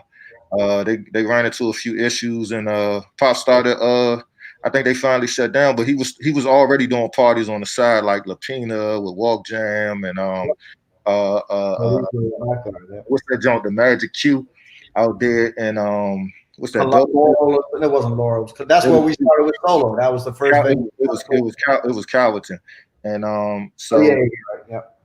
so it was out there. So we was, you know, we was moving around like that, man. I'm doing the party, just picking up the, you know, I'm cool making some money. I wasn't really tripping off for doing nothing else. I'm thinking of the bigger picture in the future for myself. You know, I'm thinking of the future. I'm not thinking about what's right here, what I'm doing right now. So, you know, I'm just a guy. I see everybody. All right, G, you had a good show tonight. You know what I'm saying? Hey, Drake, y'all was cranking like that room going through that thing, man. And one night, he teamed up with the La Pearl, and they was doing stuff up there. I guess everybody called it the Mad Chef, and yep. we had a backyard on Wednesday nights up there. For people that don't know, I forgot what night it was. Oh yeah, I forgot Cusco's too. Yeah, shout out to Cusco. Oh yeah, I remember Cusco. Yeah. So we was doing the black hole, and then from the black hole, I mean from the La Pearl ended up somebody, I don't, can I say the person's name? I want to say somebody's name, but I don't know if they're going to get mad. So somebody got into it. You got a mask on. Nobody's gonna know who you are anyway. It has my name down there, but they also it also gave me the opportunity. This is how I became the DJ. Okay. So I definitely want to shout him out, but I don't want to make the story seem like it. It was some fuck shit that happened. That something happened. Just say the name and tell a goddamn story. All right, so something happened, and the DJ ended up quitting the job that night. Like, okay, fuck this shit, I'm out. Boom, pull the plug, close the crate, to pack the shit up, and they rolling they shit out the goddamn jump. And Coop, shout out to Coop and Vic, they looked over and said, "Hey Nick, you got the music? Get in And the that's game, where your whole career started. You got the music. get in the game, buddy. Get in the game, buddy." I ain't had no desire to play to be no DJ, to come from promoter to be a DJ. I ain't know nothing about no beat per minute or no mix scratching or mastering or none of that bullshit. I'm like, I didn't even know that Go-Go's really had a DJ until I seen that DJ. Well, I'm lying. DJ Crazy of Black Hole. My fault. Shout out to DJ Crazy. And I forgot who's the DJ down there at the Ibex. When I came in there a couple of times, I seen somebody down there. But yeah, so anyway, long story short, I had 4 CDs, and my first night I go over to the board and I hit play. Back then, Rio had the system with the rack with the CD player in there, and I put the CD on, and the song started playing, and turned the music up, let it play for a little bit. Shout out to sound man Ed. Ed came over. This is at the La Pearl. Ed came over. This was about 2003 too. Ed came over and was like, "You got to talk to the people," and I'm like, "Talk to who? What are you referring? What are you referring to? Who needs to talk to where?" The people that's here, you need to tell them to go take pictures and go to the bar. This is Ed. Shout out to Ed too. Ed, if you on here, Ed, we still waiting on that DNA test for that baby of yours because she said she need her child support, champ. And I can't. Every time I go see Backyard or I'm working with Backyard and she pop up and she say where Ed at, I'm tired of hearing that, bro. Take that DNA test, man. We know it's probably yours. The baby look like you, champ. The baby look just like you. Got your big old forehead and everything. Come on, man. I ain't trying to be here for 3 hours. I'm just saying, I want the man to do what's right. You know what I'm saying? I just want him to do what's right, man. You know, if it ain't yours, you will be all right. Either. But anyway, so he come back with a microphone for me, and then we have it 2003 to 2005. I'm doing Wednesday nights with Backyard at the junk and whatever miscellaneous junks come up. But at the time, I'm still that ain't even phasing me. You know what I'm saying? I'm still doing. I mean, and in that time right there in 2002, that's when I met Low too, Polo from TCB. That's when I met him because when I was out with Vic doing the fly things, I met him out. I met him from coming out before and some other on the other life. But I met him back then. But then when I started coming out doing the flies, I'm like, damn, Shorty, you still out here? And he was, we met through that. Just still, we both out at the same time. But anyway, fast forward just a little bit. No, but wait a minute, because that's important. I just want to clarify. Polo, who's the creator of TCB and sort of the person, among other people, but mostly responsible for changing the entire sound of Go-Go. You met him because y'all were passing out flyers together. Yeah. And at this point, what level of success did TCB have? Pack shows, like it was like a Go-Go underground that ain't nobody know about. Right, but I want to be a little more specific about that. So, because we were talking about this the other day. So, roughly how many people? This is dropping. How much were the ticket prices? Because I want to put this in context for people. To see TCB or to see or to do what? TCB. Oh, well, I don't know. I can't give you because I wasn't that deep in. I just seen him, in passing. Going, I wasn't coming to see him play. That's what I was gonna say. Then he told me, "Man, come see the band play," and I'm like, "Oh, all right, cool." He was like, yeah, come see the band play. And I finally went to go see him. I kept every time I seen him, I said, yeah, I'm gonna come fuck with you. I'm gonna come fuck with you. Then I finally came to see the band play. And like we said, I think they was at the New Box over there on Blandesburg Road, which is now Bliss. Bliss, yeah. And Awful in there. it was about it was one of them holiday joints, but man, I say they had about 1,000 kids in there. It had to be between 1,000 and 1,200 kids in that joint just off the, we in here, we here. And I'm like, no backyard, no red asses, no none of that. Just kids. You know what I'm saying? And when I say the joint it was a beat up warehouse then. So when you went in the joint, you came out and everything was all dust, like it was a dusty warehouse. So when you went in the joint and came out, everything came out dusty, just like that, sweaty and dusty. That's all the crowd was a bunch of sweaty, dusty motherfuckers. But when I say they was the prettiest girls I seen in the city for a while, I say, nah, this ain't normal. This ain't normal. So now I'm seeing this. So I'm telling Vic, like, short, I seen, man, hey, listen, this boy band, man, I'm telling you, you gotta mess with them. So anyway, we get to 2005 and No, but wait a minute. For one second, I'm not gonna stop you long. But you said it's 1,000 kids. Say it's $20 to get in. Yeah. That's $20,000. Yeah. But back then you had promoters and all that. So right, and I get it, but irrespective of any of that, that's still a $20,000 gross, right? Mm-hmm. And the reason I'm making this point is not because that's like whatever that amount of money, but my point is if, and I understand there may have been a short span of time between when you met him and when you saw this show, but my point is that if Polo is the recognized leader of this movement, he's putting 1,000 people in a club, but he's still on the street passing out flyers. Then why can't the fucking keyboard player in your band post this fucking flyer about your show on Instagram? That's the point I'm making, because that shit pissed me. Are you saying in general, or are you speaking for other anybody in particular? Because no, I'm speaking in general. Some bands, the entire band is posting shit. So, and I don't know if that's just now, but some bands they taking advantage of social media. I think in practice, that needs to be a part of practice. We need to talk about marketing strategies as well while we're in practice. We don't just need to be in here working on the next song that we're going to play from somebody else. We need to work on our shit, and we also need to work on marketing strategies for the band, because as a collective, if the band wins, we all win as a collective. Well, what I would say is you need to do both, not in the same thing, because bands need to practice to be able to play well.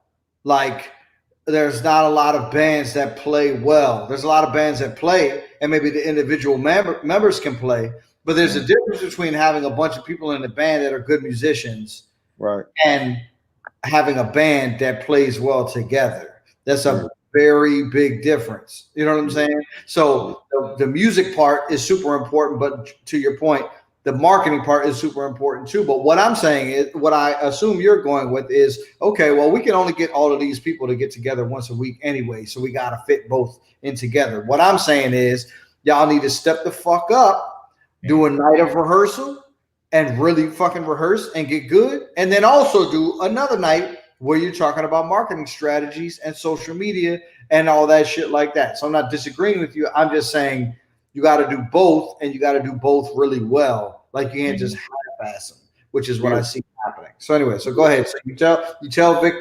that he's got to fuck with him, and then what happened? Man, this backyard, man, this raw image, man.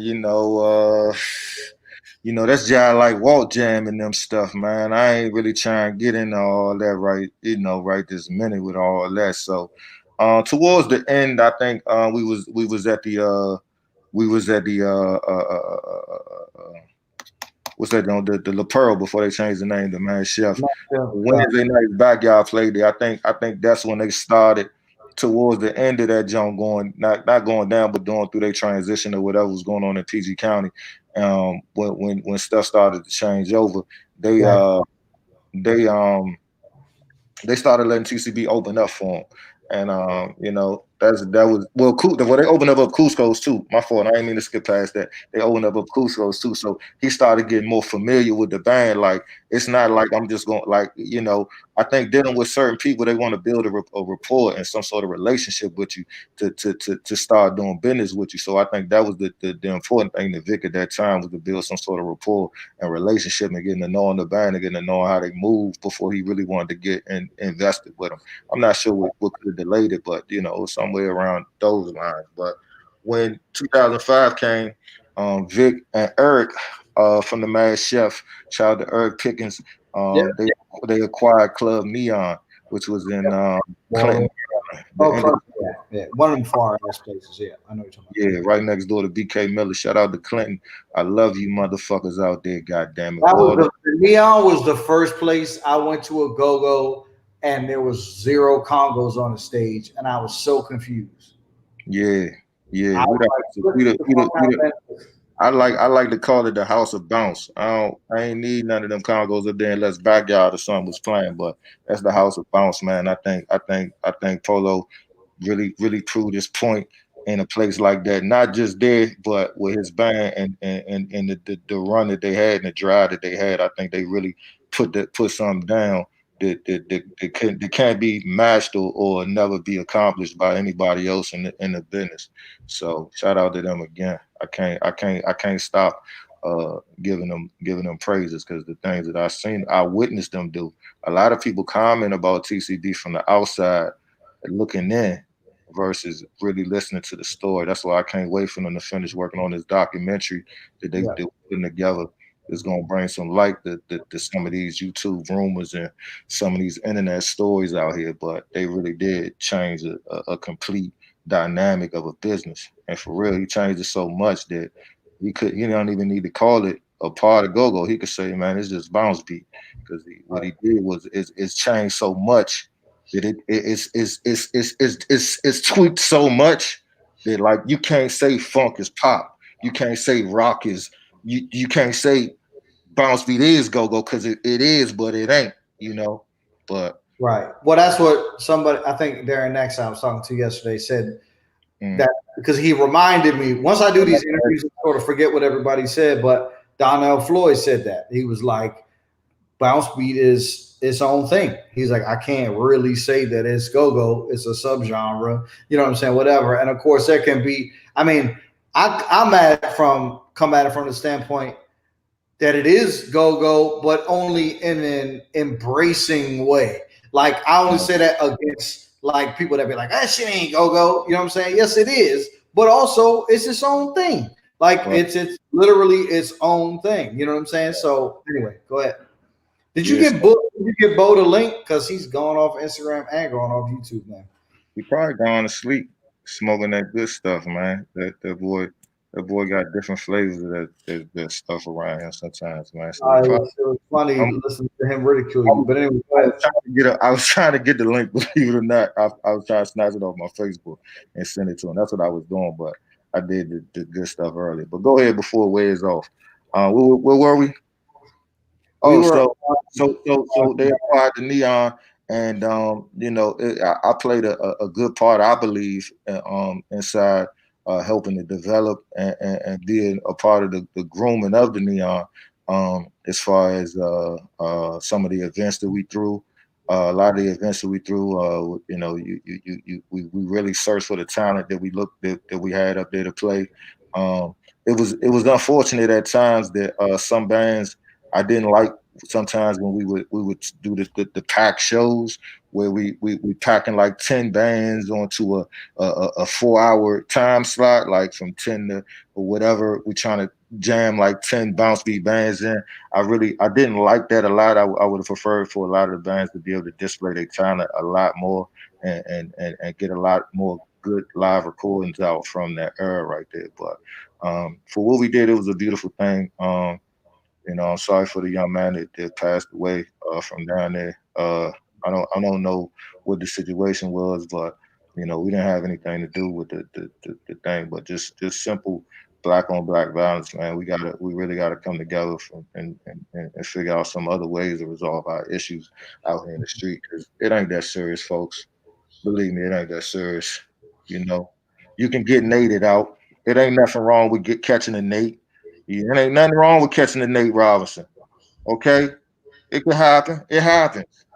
You get up and you do it again. You know what Too I'm saying? bad I don't have a picture. I could just, flash it up. Hey, But you yeah, ain't got you ain't got to pull a trigger because you don't want to go down like Nate. Take a Nate, baby.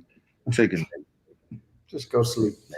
Yeah, Okay, so from so there, from there, I started building other relationships because Neon kind of became my home base of where I got to host and DJ at the same time, and we had a host of bands. So that's when we decided to create another platform. Well, not we, but I decided to create the platform of Crank Music DVD Magazine, which was originally I was doing Go Live with my man Kavaz and Robin L, and they helped me to become a correspondent on the show with on the show on the DC Access channel. So I was being seen all around the city at that time, hosting a couple of TV shows, and Groove is in full bound. What does that mean? 6'8". I ain't see. it's time signature. So Groove is in 4, bounces 6'8". So basically, he's saying Oh, it's a time signature yeah. when you count the beats. Yeah.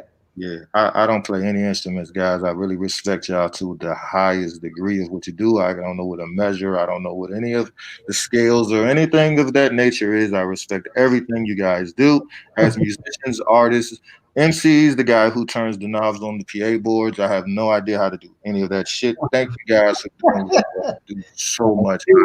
T-Bone is the goat. T-Bone. T-Bone, I appreciate that piece of knowledge. One day you're gonna have to add it all up for me so we can sit down and talk. But guess what? If I'm high, it won't matter. Um, so so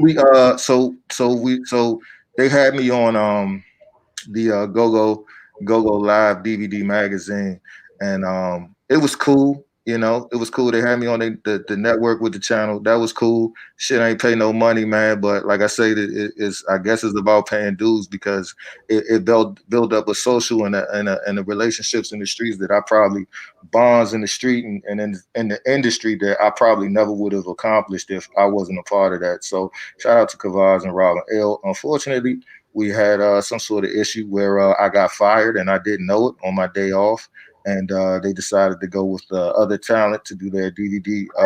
Fired on your day off. I have no idea. I'm still waiting on the call. I still haven't received the call that I was fired yet, but they just didn't answer the calls from my phone anymore. So I'm like, yo, we just did a whole DVD magazine. So, you know, I wanted to continue what I was already doing because what they were doing was phenomenal, but it was somebody else's vision, Right. and my vision for what we do is different. I think about our business on a different scale because it's so beautiful. You know what I'm saying? The art that we create, known as bounce or go-go, whatever you want to call it, it's such a beautiful sound. And it's a beautiful business if it can be mastered correctly. Um, so at the time I wanted to create something that captured our art. Being at PA Palace, I noticed how you had the Cheddar and the Smack DVD magazines where they displayed the talent from the entire city, and that's where I got the idea of Crank Music DVD magazine to develop that. I watched that and kind of studied and said we could do this same type of thing. Yeah, Gavaz with the same Rick. Shout out to my bro. We could do the same thing with the Smack, just with our industry. We have Right. a talent here, but I needed to be the visual and the to me the sound when we put out these broadcasts with our sound where we using camera phone sound, it kills my ears because of the fact that our music is so beautiful and dynamic that it's so many strings and chords and instruments playing all at the same time. But when you throw it in the camera on a camera phone, it sounds so distorted, and belittled. So I had to find the right production team to see the vision, but yet let alone hear the vision that I was trying to produce as well. I like what Kavaz and them was doing. Shout out to them, but I had to do something different outside of what they were already doing. And to that dude that was saying that I got the idea from him, I didn't get the idea from you. You had a magazine out as well, but I didn't get the idea from you at all. I really got the motivation. Who said that? He said it on your Instagram? No, they said this to me at a Go-Go Award show one year at the what's that? The Lincoln on U Street. Oh, yeah, that was the T-Mod joint. Yeah. No, it wasn't the T-Mod people, but it was somebody saying that I stole it. That was their awards. That wasn't the Go-Go Awards. That was the T-Mod Awards. Oh, that was T-Mod when we did the Lincoln? When the Lincoln was the T-Mod Awards. Yeah, that was K that won Preston and them did it. Okay. Yeah, shout out to Preston. Rest in peace, Preston too. Yeah, Preston. But yeah, we just we parted ways, and I felt that I could do it on my, I could do that on my own. What they was doing, I could do that on my own, but my relationships with the bands are a little bit more. I want to see the art look great, you know what I'm saying, for whatever we do. And that's the presentation from the visual. That's the presentation from the audio. That's the way that you should get your well, back then we had to use the UPC codes. You had to get sound scan, the way we can make our, you know what I'm saying, because I want it inside DTLR. I want when you go to DTLR, oh, and by the way, I was #1 selling DVD magazine for 4 fucking months straight at DTLR. Crank Music DVD magazine. I don't mean to shake my own hands or nothing, but yeah, motherfucker. Hey, so I ain't on horn and nothing like that, but we still get an intellectual property off of that, if y'all know what that means. But IP. So how'd you link up with Patrick? Okay, so that's what I'm saying. I was on the search to find someone who could bring my vision to light. Patrick was. I probably interviewed maybe about 10 directors before I finally got to Patrick. Mr. We got my man Dig Dug on here on Instagram. Dig! What's up, Dig? Hey, if you want to see Nick Cannon looking totally ridiculous in a Deadpool mask, head over to youtube.com/Gogotalx. This is definitely the most entertaining interview I've done so far. Like the first he had sunglasses on the whole time with a mask looking like a fucking Crip, and now he looks like a comic book character. So this is pretty. It is, baby. Nobody else's interview will be like this. Y'all just gonna try to copy. True. You have y'all just gonna try to copy me now. So I know. So anyway, you interviewed a bunch of people and you found Patrick. Yeah, I went through a lot. When I say a lot of fucking, listen, it's a lot of dickheads around this motherfucker, man. Let me tell y'all the truth, man. Good God, I went through a slew of dickheads that couldn't do half of what I was trying to do. Then I ran into Patrick, Mr. D. Taylor, and you know what I'm saying? We both clinked. He saw my vision and I saw his potential, you know. So it was, and that's what you need. I think that's another thing with this business is that we need to work. If y'all want to get outside of this shit, and we need to work with people that can see our vision too. Like I said, if CeeLo went through the shit that I went through, the fuck around and be with bad guy, like to come through the door like that and sit there and I'm talking about when I had the money and I had to do the show and you had to sit and you actually sat down and kicked it with the band and watched them go perform and see them run from show to show to show. If he would have did that, y'all would think differently of that Soul Train thing, because whoever plays the go-go, you got to be a part of it. It ain't just I see it and I can copy it.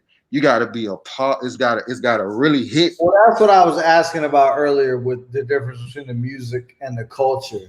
Right. And I get that to a certain extent. And I've heard a similar argument in conversations that people are having about, like, say, for example, R&B and you know, they're talking about like, okay, Ariana Grande puts out an R&B album, but she doesn't have to go to V103 and KYS to try to get her record played. You know what I'm saying? Like she can go straight to to 99.5 or Z100, or you know what I'm saying? Like she can go straight to the pop station, even if she's putting out an R&B record. So should she be allowed to call it R&B because she doesn't have to go through the same struggle? So it's sort of the same thing that you were saying, where if CeeLo didn't have to go through the struggle, but I don't know. I'm torn on that because I see that point, but at the same time, is that thought process conducive to spreading the sound? Now, to me, that's an argument for people that are not interested in spreading the sound. That's an argument for people that are interested in keeping what we have where we have it, because you don't have to. This is what they call it. That's what they call the purist. The purist. Yeah, the go-go purist police. That's what That's what I started calling. Yeah. Oh, okay. I was wondering what who said that? I seen somebody write that. You had them on here too. Uno. Yeah, Uno said. Yeah, that's what Uno said. The purist. Yeah, he's purity versus. I thought it was a new band. Guys. My bad. That's stupid. Nah, but I mean, I understand that, but I also feel like we need to, like, if we're trying to, if the vision is like, certainly there are people that think that Gogo should just stay in DC. I'm cool with that. Like, I respect your opinion. I'm not one of those people. Mm-hmm. I don't agree with that. I want it to be out in the world. You know what I'm saying? So my perception of who should be allowed to be included in it is slightly different. But I do also understand you can't just let anybody in just because they say they want to be in. You know what I'm saying? But you also can't just shut everybody out because you don't like exactly the way that they did it. Who are these fucking gatekeepers that get to shut people in and out? Who are these people? I don't know, dude. I don't know, but there are no gatekeepers anymore. That's the shit, and that's the thing that frustrates me about all these conversations about, oh well, radio won't play our music. Well, first of all, like, the radio ain't even where people discover music anymore. So get that shit out of your head in the first place. And second of all, even if they won't, like, you don't need them. Like, you can build your shit up on, you know what I'm saying? Like SoundCloud, Spotify, Apple Music, wherever, fucking Audio Mac, wherever. There's a million places you can put your music for free or very little money. And if people fuck with it, they're going to listen to it. Yeah, you got to put some money into it. Yeah, you got to promote your shit. But that's no different than any other business. Like, no business is free. You know what I'm saying? No business takes no effort. So that's all I'm saying. There are no real gatekeepers anymore, because once you hit those gatekeepers, if you have enough momentum of what you've been building on your own, they're not going to have any choice. They can't hold the gate. Come on, man. The gate down. If you're giving good content, they don't have a choice. And I think a lot of people don't understand that. Like, right. You can go straight to the fan now. You can go straight to the consumer with streaming, with social media, with that's why shows that are, you know what I'm saying? And that's why I say, if you love the culture, just support it. Like that's how you support it, by saying you can have your opinion, but guess what? You need to listen to it. You need to share it. You need to ask your friends what they think about it. You need to do things. If you want to be the person that's dictating what should and shouldn't be, and okay, put up a way to help people give out a suggestion of what you would like to see, and let's let them fix the mistakes. It's not going to be perfect. It's not going to be the way you want it to be, and then eventually we'll figure it out. I'm sure everybody's big record wasn't their first record. Right. Nobody just fell on a hit. Oh, boom, I got one. No, you probably have 30 fucking songs that we're like, damn, you need to quit this. I think Mambo Sauce recorded like, and this is abnormal, like this is a small amount, but I think Mambo Sauce recorded like 10 or 15 songs and put out 3 or 4, maybe 5 singles before Miracles hit. But everybody thinks that Miracles was just like a, came out of nowhere type of situation. You know what I'm saying? No, it was 4 or 5 years of work that went into doing that. So anyway, we're digressing slightly. I don't want to go too far off topic. So you were saying somehow you got on CeeLo going through what you did with Backyard, and I'm trying to backtrack and remember where we were. Yeah. So for anybody that wants to play go-go, I don't think you need to be having a go-go band up there. Come kick it with us, man. Wi-Fi network. You might want to check the connection settings in the Google Home app. Hey Google, shut up. I can't connect to the Wi-Fi Oh my network. God, You Jesus might want to Christ. check the connection settings in the Google Home app. Sorry. Google, you owe us a check for coming in with that commercial right there. You want to run the t-shirt commercial one more time? Don't say the name or else it's gonna keep talking. So Okay. all right, go ahead. So yeah, so where was I? Where were we? We created Crank Music. It was super. Brown Patrick. Yeah, found Patrick, found Rashad, Rashad as well. He was working on a Gogo documentary for the University of Maryland, and I think Patrick was also working on. He just had the film crew. He was working on scores for some film projects. I think Patrick might be out there with you. I think he works for Netflix or something right now. Yeah, Patrick works for Stars. He works with Stars. Right, yeah, Shout out to Patrick D. Films. He works for Stars, and Rashad, he works at MTV. So, I didn't know Rashad was out here too. Yeah, I don't think he's out. I think he's in New York. I think Patrick's out there, but he's in New York. But shout out to them, man, and that's where it was. What do you say? Yeah, CeeLo got the idea. Oh yeah. Oh, so he be kicking it with y'all, Rick? Okay, see, that's all. Just come kick it with us. We real cool. You know what I'm saying? People in the go real cool. And he'll get a better feel of what we do. That's all. I just want you to, if Denzel wanted to be Chuck Brown in a movie, cool. Just come on out to a couple of shows and really get the vibe of the feel. Don't let the people set the stage for you and run up there and do your job. You know, just come and kick the vibe a little bit. Fill us out a little bit. I feel you. I'm also like 0% mad at what CeeLo did. I thought, no, for what? I don't think he did anything wrong at all. Listen, when the door gets cracked, that's what we got to look at. We got to look at the cracks in the doors. You can't look at the what wasn't right with this. You got to look at, do you know how big entertainment is and how the door is shut on our industry? So when anybody from here decides to come down and say, "Damn, it's a cool little world down here. Let me try to pull y'all up to this cool little world up here." We gotta not get off us. Let us go. We can't do that. We gotta say, let us. Because guess what? Now the door open. Now we can inch in there a little bit. Who in here? Who in here? Right.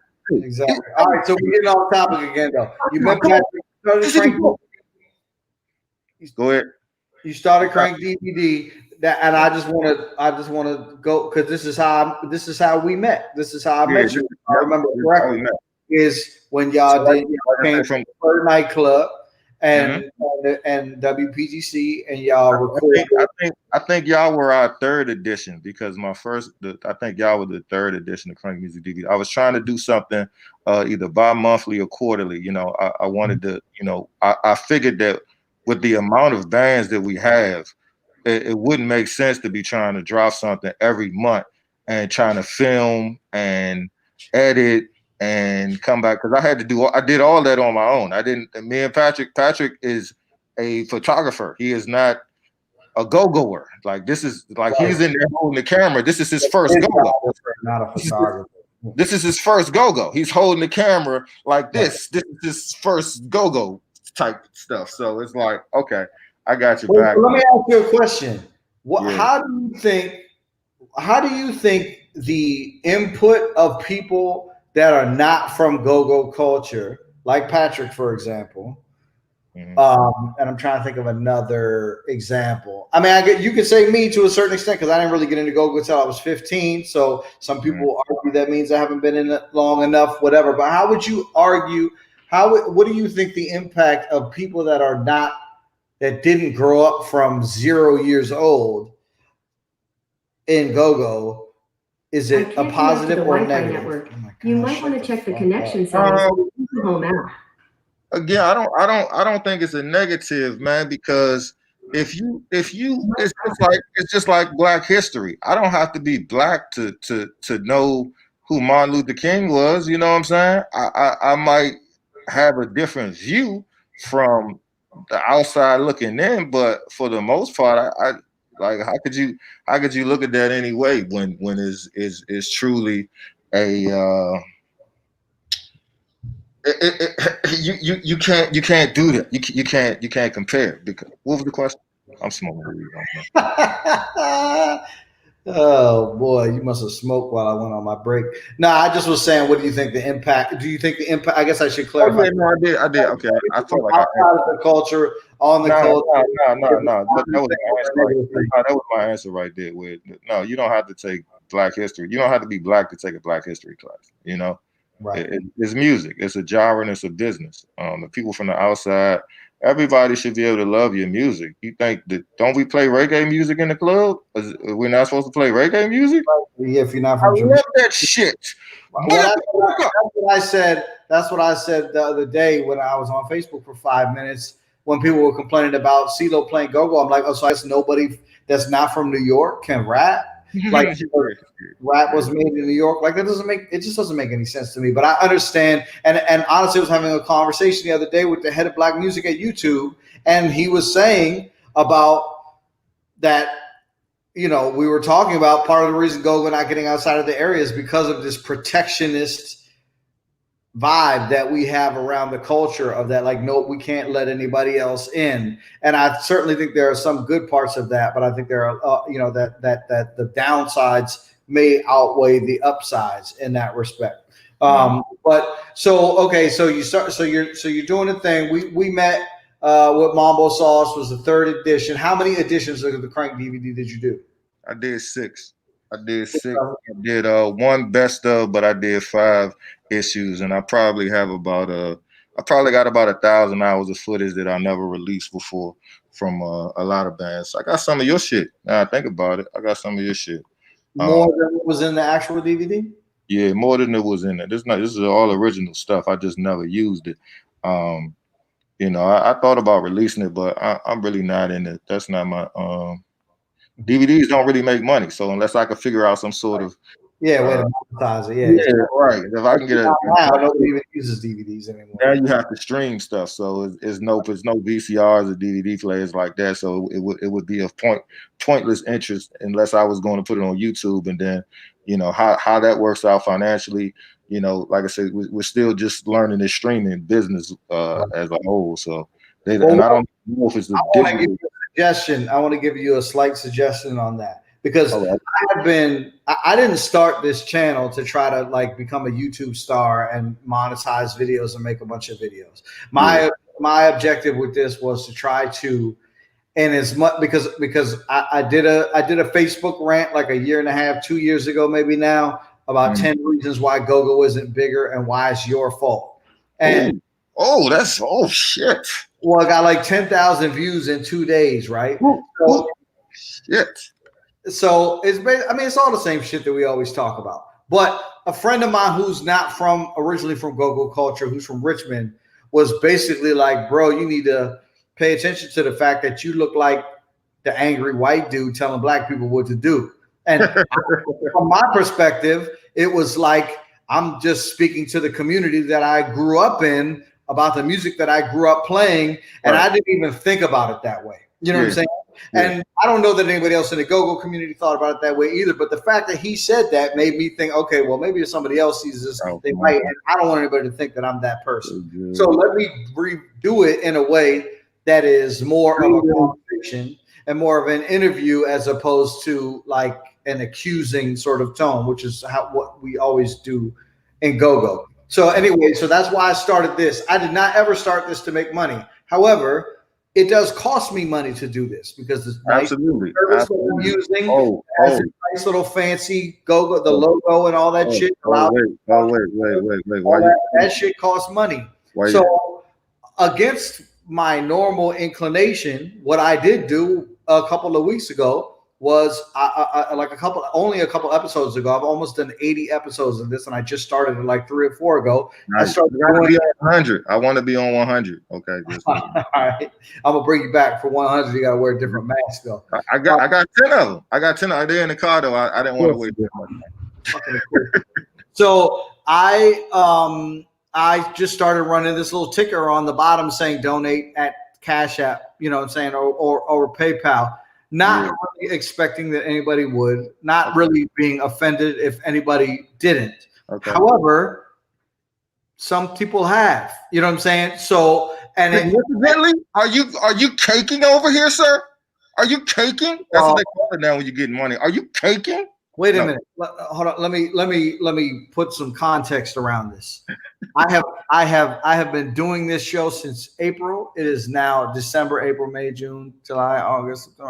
So I've been doing it for 9 months. This is your pan of I have enough donations to pay to cover the cost of doing this for 2 months. So caking is not the word that I would use in any way, shape, or form. However, I do want to say that I'm extremely appreciative, and I want to make sure I shout these people out because for some reason I can't, when they do it through Cash App, I can't say thank you or nothing. I can't send them a thank you or anything. Yeah. So I want to thank Jonas Strickland, who donated last week. All right. I also want to thank Bintu Kuyate, who donated last week. I want to thank Helen, who donated 2 weeks before that. And I want to thank nobody who donated because all of your fans are assholes, Nick. So they are. Look what I have on my face. But look what's on my face. You think the people that fuck with me are normal? Come on, man. Look what's on my face, man. Come on. The reason I'm saying that is because maybe you could use the same thing. Maybe you could just say instead of trying to monetize on YouTube in terms of like, okay, you know, you got to have 1,000 subscribers and 4,000 watch hours or something. I forget what it is, but you got to have. I'm not even there yet. I've done 80 fucking episodes, right. and that's all to make like 0.3 cents a month off of YouTube or something like that, right? So, but maybe you can still just put it up to get it out there in order to help bolster the culture, and then a donation thing or something like that. Then maybe people shout out to TOB, shout out to TOB, Bounce Beat, Band of the Year. What up, Jig? Just checked in. Go ahead, dog. Okay, that's what's up. You said do it for free. I'm sorry, sir. I'm trying to figure out how to pay AT&T now off this thing called love that people keep telling me they want me to do things for them for. Why don't we do this off the love? I'm trying to, when I'm on AT&T, I'm like, yo, what do y'all, where is it says cash credit. Where is this love button? This love. My man Fillmore Wax, that's how he watches almost every episode, if not every episode. He's out here in California. He's a big Go-Go fan and supporter. He's out in Wax. Right a grant.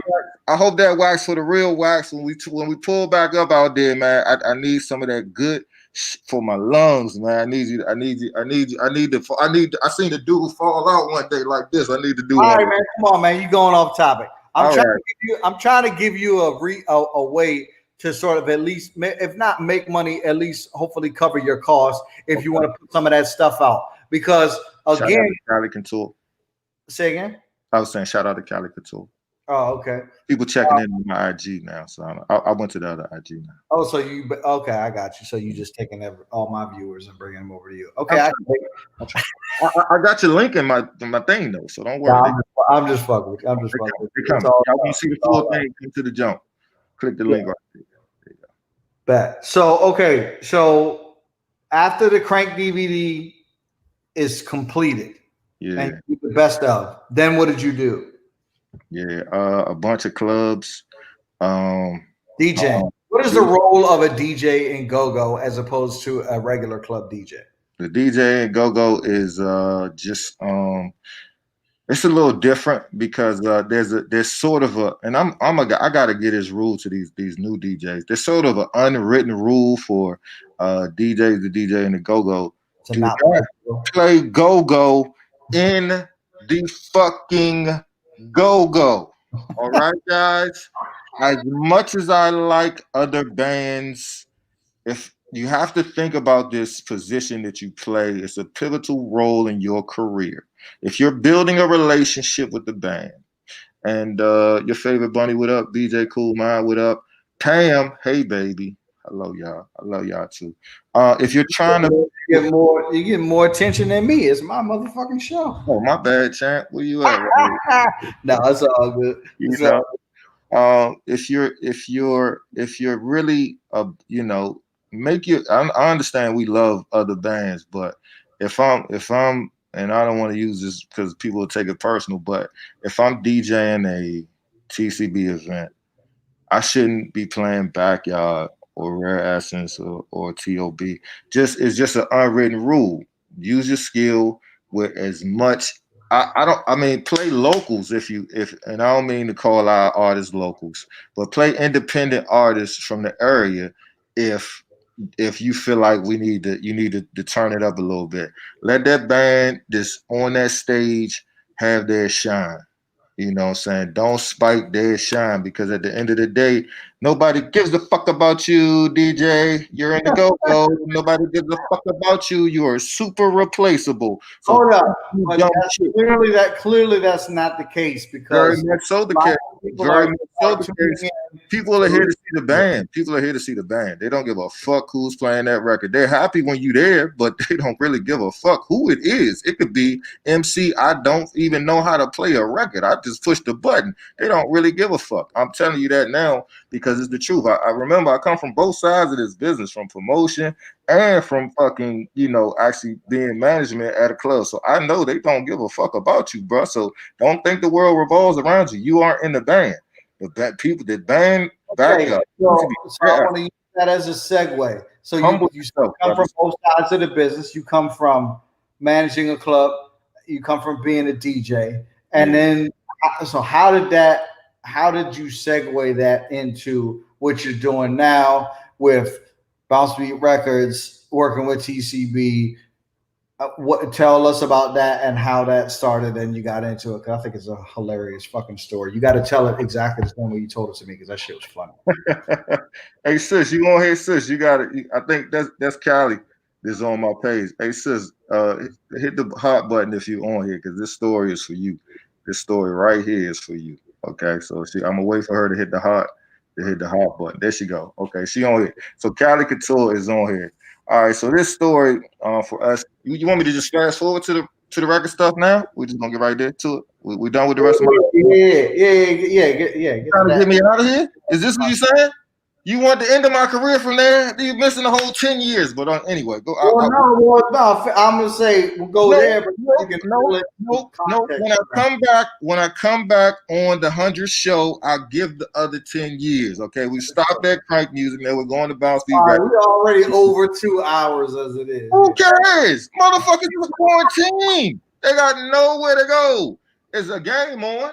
I think Kansas playing or something like that. I think if you recall, I have a responsibility to find some records for a certain group coming up here pretty soon, and so I need to start going through some records. So, yeah, tell the story. I don't want to hear it anyway. So, shout out to Cali, man. So, in the time I've been in this business, man, I noticed that one thing that we don't have is a label.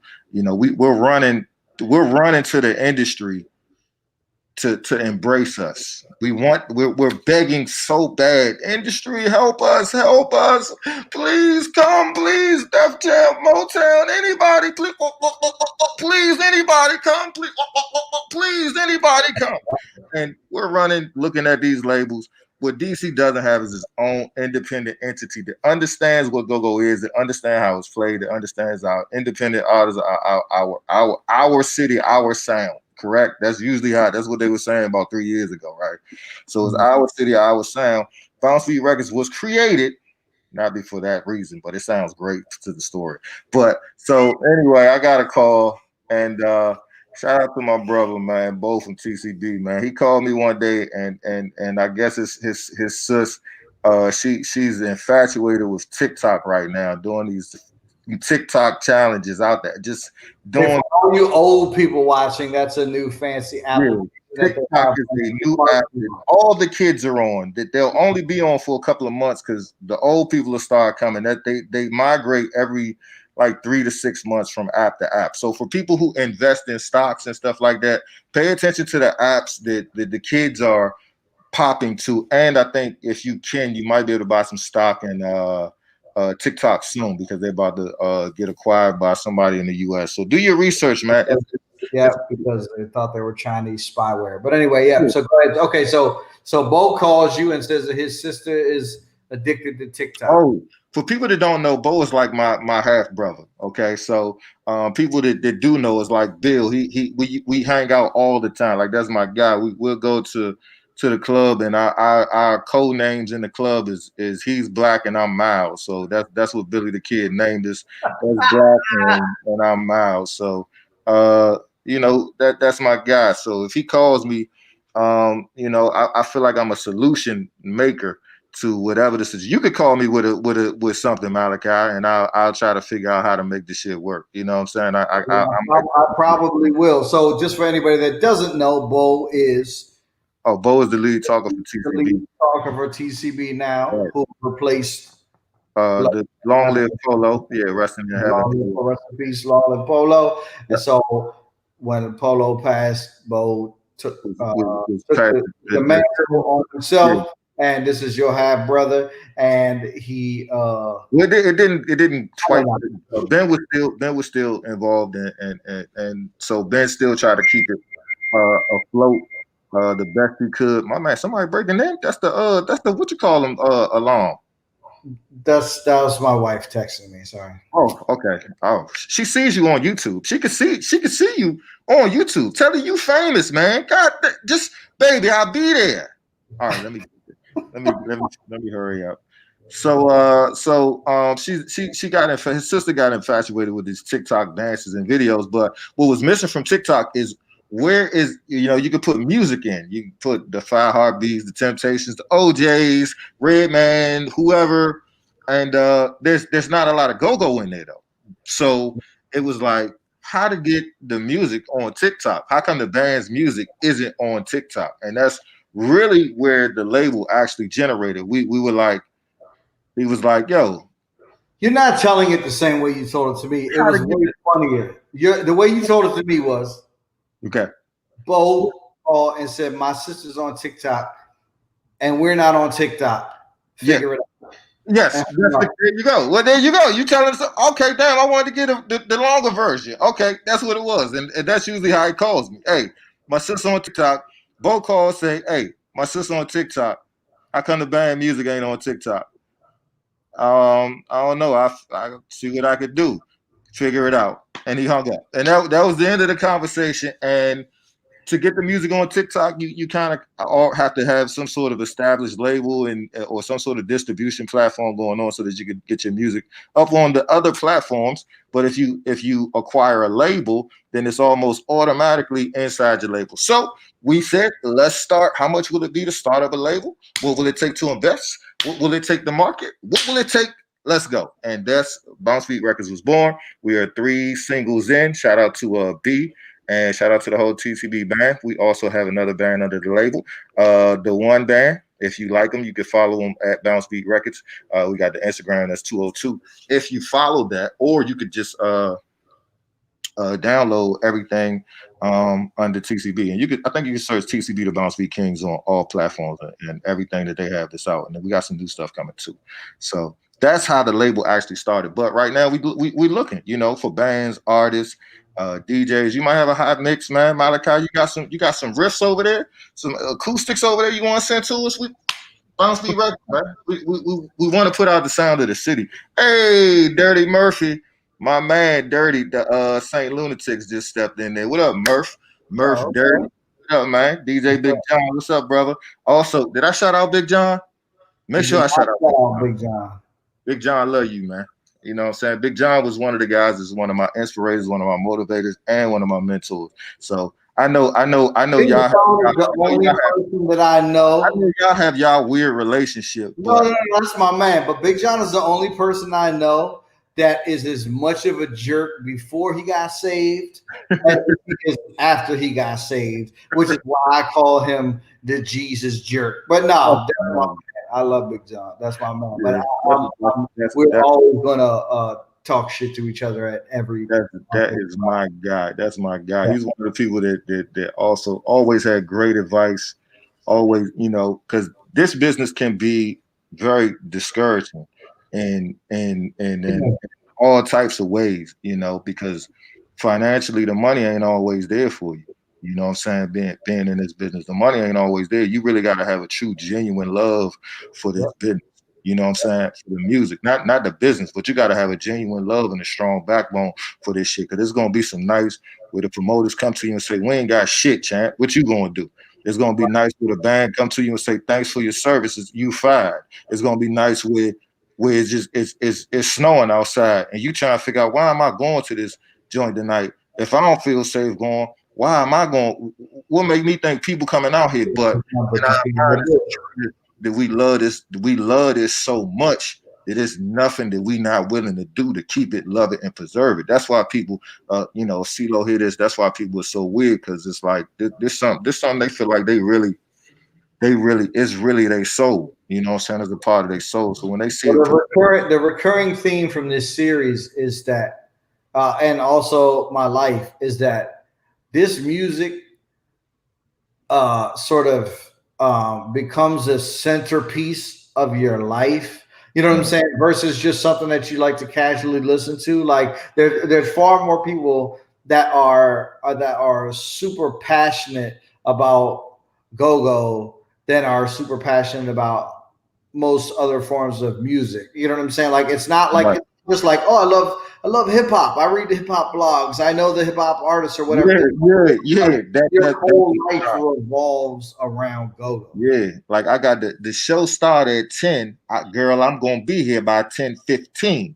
That's the time I'm going. I'm not in the parking lot. I'm going to be in the building at 10:15. So it's it's like Big John said, it's personal to us. It's really personal. It's not a business to us. It's personal. It's a personal music to us. So Indeed. Yeah. Where we at though? What you need now? You started Bounce Beat Records. You got the one band. You got TCB, and so it's just your boss. Or who is the other owner, or can you disclose that, or it's a silent partner? Say this again. It says you're the co-owner of Bounce Beat Records. Who is the other owner, or is that a secret? Oh, the other boss behind it is Black Bo from TCB, aka LG Miller. If y'all looking for him on the internet, on his he put his whole shit. What? He got a government job. What the fuck he can? For the government, man. You put that whole, it stays up on YouTube, right? Like it's not just like gonna go away. But that's public record right there. Y'all ain't hired from nobody. Listen, we pay our taxes and we ain't hired from nobody. We paid our taxes and all I did was grown. We grown, man. We pay our taxes, man. We got entertainment names, but guess what? At the end of the day, we regular people, man. We regular people. So yeah, that's my partner, man. But also, it's not just it's a partnership with the band as well. Rome, Black Money Rome is a partnership. You know what I'm saying? We got a dynamic team, and what we trying to do with the music is just be something. Give something to the world that's produced so well that they had no choice but to accept it. That's some of the goals that we have, and not just to give music to the world, but to be able to do things that change our lives and the people around us lives as well. You know what I'm saying? Everybody know we got our board up there, we got our whiteboard up there, and we got our whole list together, so we know what's on the list of goals that we plan on, and that's just the future of what we're gonna do. That's a very big. That's what they call a major key right there. Have your goals, set them, and work towards them instead of just going all over. You have no vision. You rolling with no direction. You know what I'm saying? DJ Remy, what up, young? Hey, DJ Remy, you in here? You said you wanted that verses. Malachi, should I give him the verses right here? Should I give him the verses not right here? Because I'm ready to go. But we can do with the big dog. Battle of the Go-Go DJs. That would be it. How y'all on?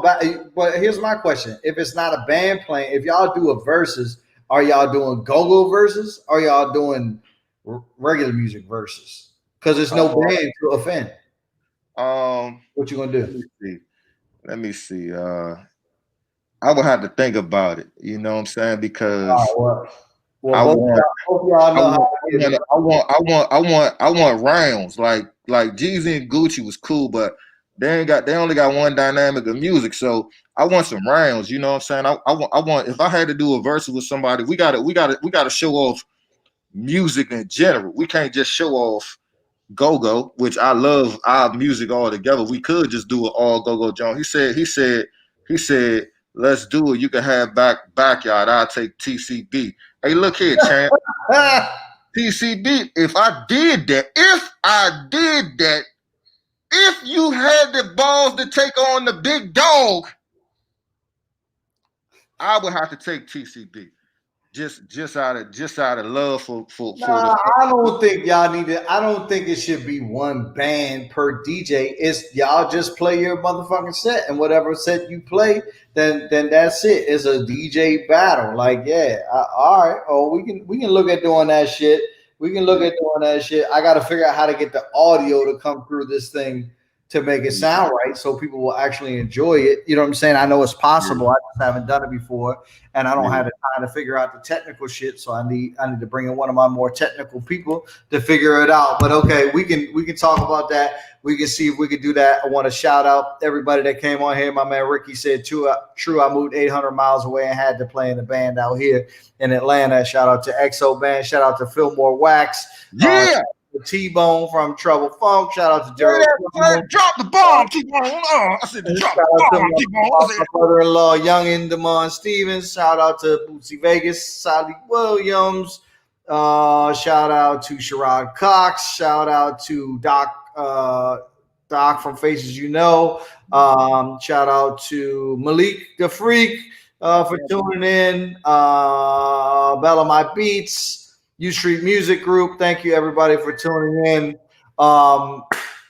Deadpool, it was great to have you on, sir. Man, thank you for having me. I appreciate you, man. Listen. If nobody tells you this, I love you, brother, like a brother from another mother, man. I want you to keep doing what you're doing. I want you to show these people, and not just these people, but I want you to show yourself that no matter what a motherfucker say, you can continue to move and elevate and gravitate no matter what they say to try to pull you back down, to try to pull you in the dirt, to try to pull your name down. Keep gravitating, keep elevating, keep doing you. Pull me in the dirt, though. You. Man, just go along with it, man. Why you see, that's what motherfuckers be saying, fuck you, Malachi. That's why.